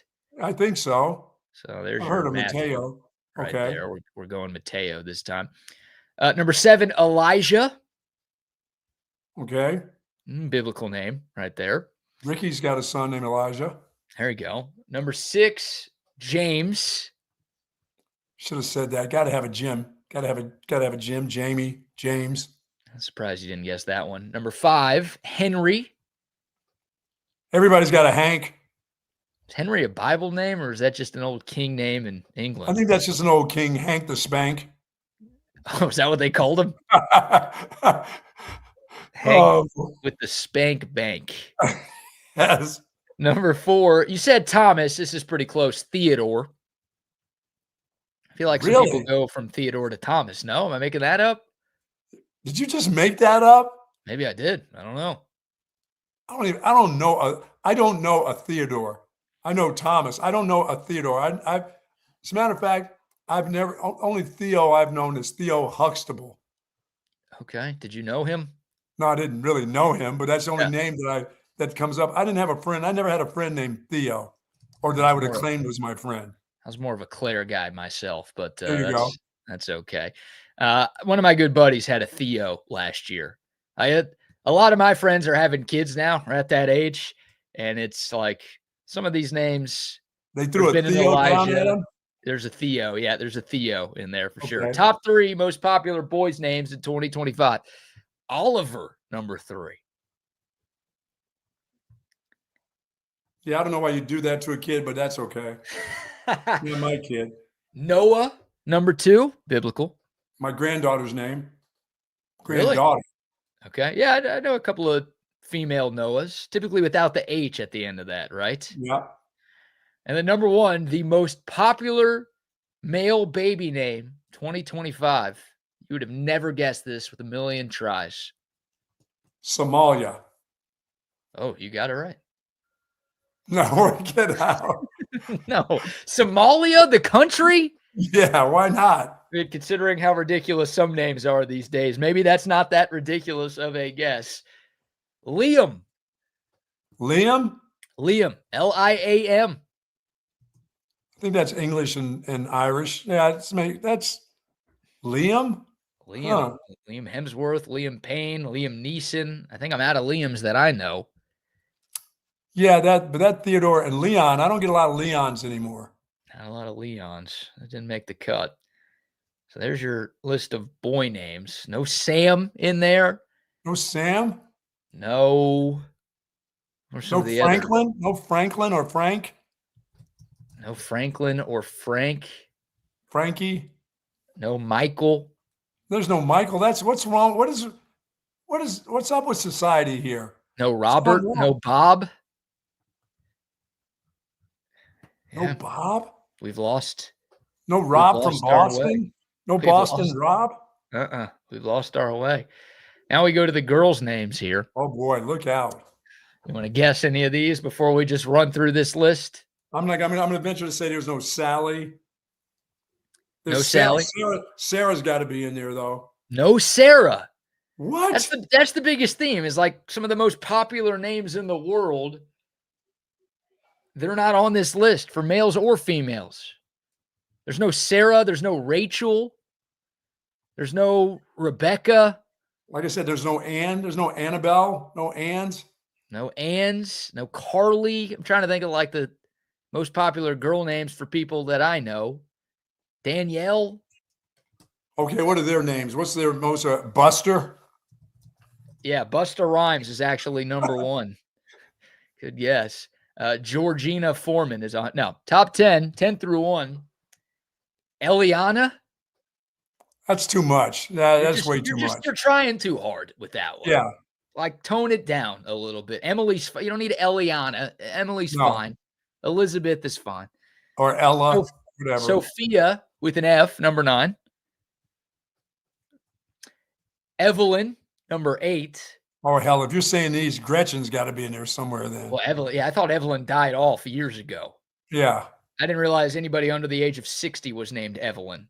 Yeah. I guess that's making a comeback. Isabella, number 7. Okay, I'm all right with that. Elizabeth, Lizzie. Isabella, I guess. They'll call her Liz or Lizzie or whatever. Yeah. There's no L. All right, whatever. Mia, What about number Lisa? 6. Lisa. No Lisa on here. Yeah. Mia is number 6. Lots of Mias. I've heard a lot of Mias lately. Yeah. Sophia with the PH is number 5. So you had Sophia with an Okay. F and Sophia. So a lot of Sophias or Sophie out there. Amelia, number 4. Amelia? We need women to fly more planes or something? I guess. What's the deal? What about Number Veronica? Where's Veronica at? No Veronica in there. Number 3 is Emma. Emma, sort of like Emma. Yeah, I got those. Number 2, what was that broad with the web? That old spider? That old kids movie with the web? I don't know. And I don't know. What is it? Charlotte's Web. Charlotte's Web? Yeah, Charlotte is number 2. I thought that would have faded out. And that's Boy, back I know Con Knipple had a good year, but I wouldn't name my no. daughter after the basketball team he plays for. Charlotte? That's another one that I thought you had to be 60 plus to have. Yeah, I thought that would be gone by now. And then number 1, maybe you did say this. If you did, I'm sorry. Most popular female name in 2025, Olivia. Olivia? Olivia. No Grace in there? No Grace in there. No one has any grace these days. Why do they try to make it so hard? I don't know. Olivia. Okay. I don't know. Those are names, like say, when you say Charlotte and Olivia, I thought those would have been gone years ago. A lot of these are short names, a lot of old school names, but, there's your list right there. Mateo is the biggest surprise, the fact that that is in the top 10 anywhere. Like I don't know. No one caught me off guard, but there is your list right there. No Anthony's, no Tony's. No Tonys, no Anthony's, What no in the Sopranos. hell? I'm telling you, man, it's different. People got to be original, I guess. There's no sevens, there's no sodas for you Seinfeld fans out there. None of them. Yeah, and then they want to mess with the spelling. They want to make it as difficult as they can. Yeah. Yeah, I'm a basic name guy. Yeah, I am too. Easy to pronounce, easy to spell. That's the way I screw my kids' birthdays up enough. I don't need to. I mean, I know I have to put that on the refrigerator door to know when they're born still, even now. But I don't need to mess around with names. What are your kids' names? Veronica, Jordan, Aaron, and Kyle. Okay. Veronica's a bit unique, I guess. The other 3, though, I mean, you went pretty basic. Pretty basic. I have the one adopted one, so I threw my name in the middle of his. So it'd be Kyle Michael. There you go. Nicely done. But other than that, no. My grandkids are like Noah and Ellis. Ellis? Ellis, yes. My other granddaughter's name is Ellis. Is a first name? Yeah. For a female? Yep. And the boy is Brooks. Okay. I don't know. I don't think I've ever heard of Ellis as a first name for a female before. My other one is Oakley and Hayden. Charles Oakley? Oakley's different. Oakley is different too. Huh. All right. Well, they're being creative. They're being unique. I'll refrain from commenting because they're grandkids. Well, my daughters are weird anyway, so. I was worried they were listening. I don't want to bash them, but you just did. So I guess we're. It wasn't like when I grew up, just brother Stephen, other brother Edward. Yeah, the basic names are gone. Kenneth. I was looking for DeBrickashaw on here somewhere. No, but, that did not.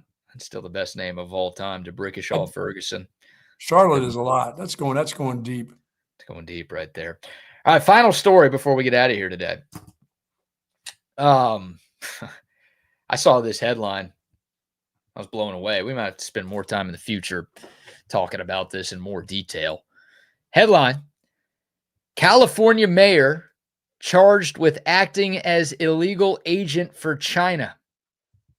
Ooh. Eileen Wang, good name, the sister of Eileen Ulick, I believe.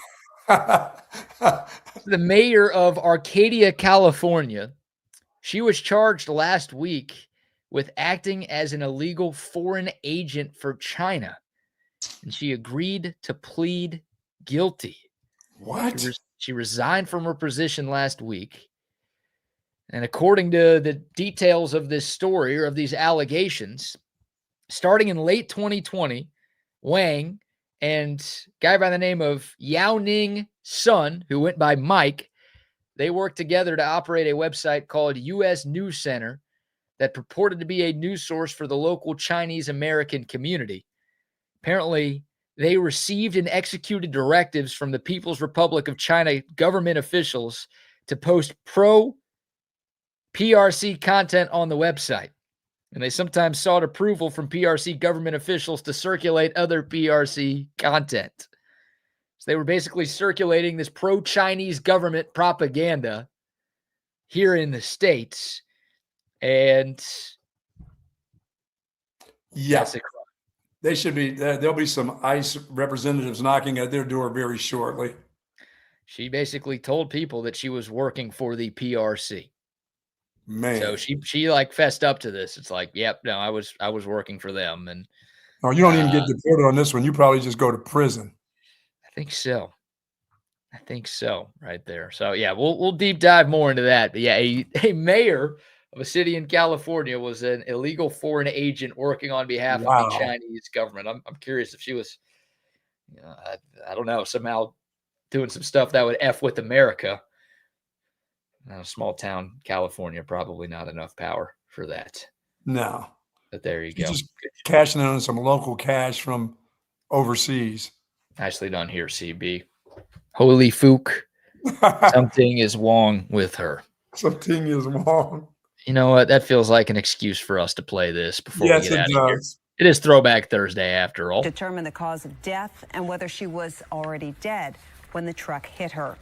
We have new information now also on the plane crash. KTVU has just learned the names of the 4 pilots who were on board the flight. They are Captain Sum Ting Wong, Wee Tu Lo, Ho Li Fook, and Bang Ding Ao.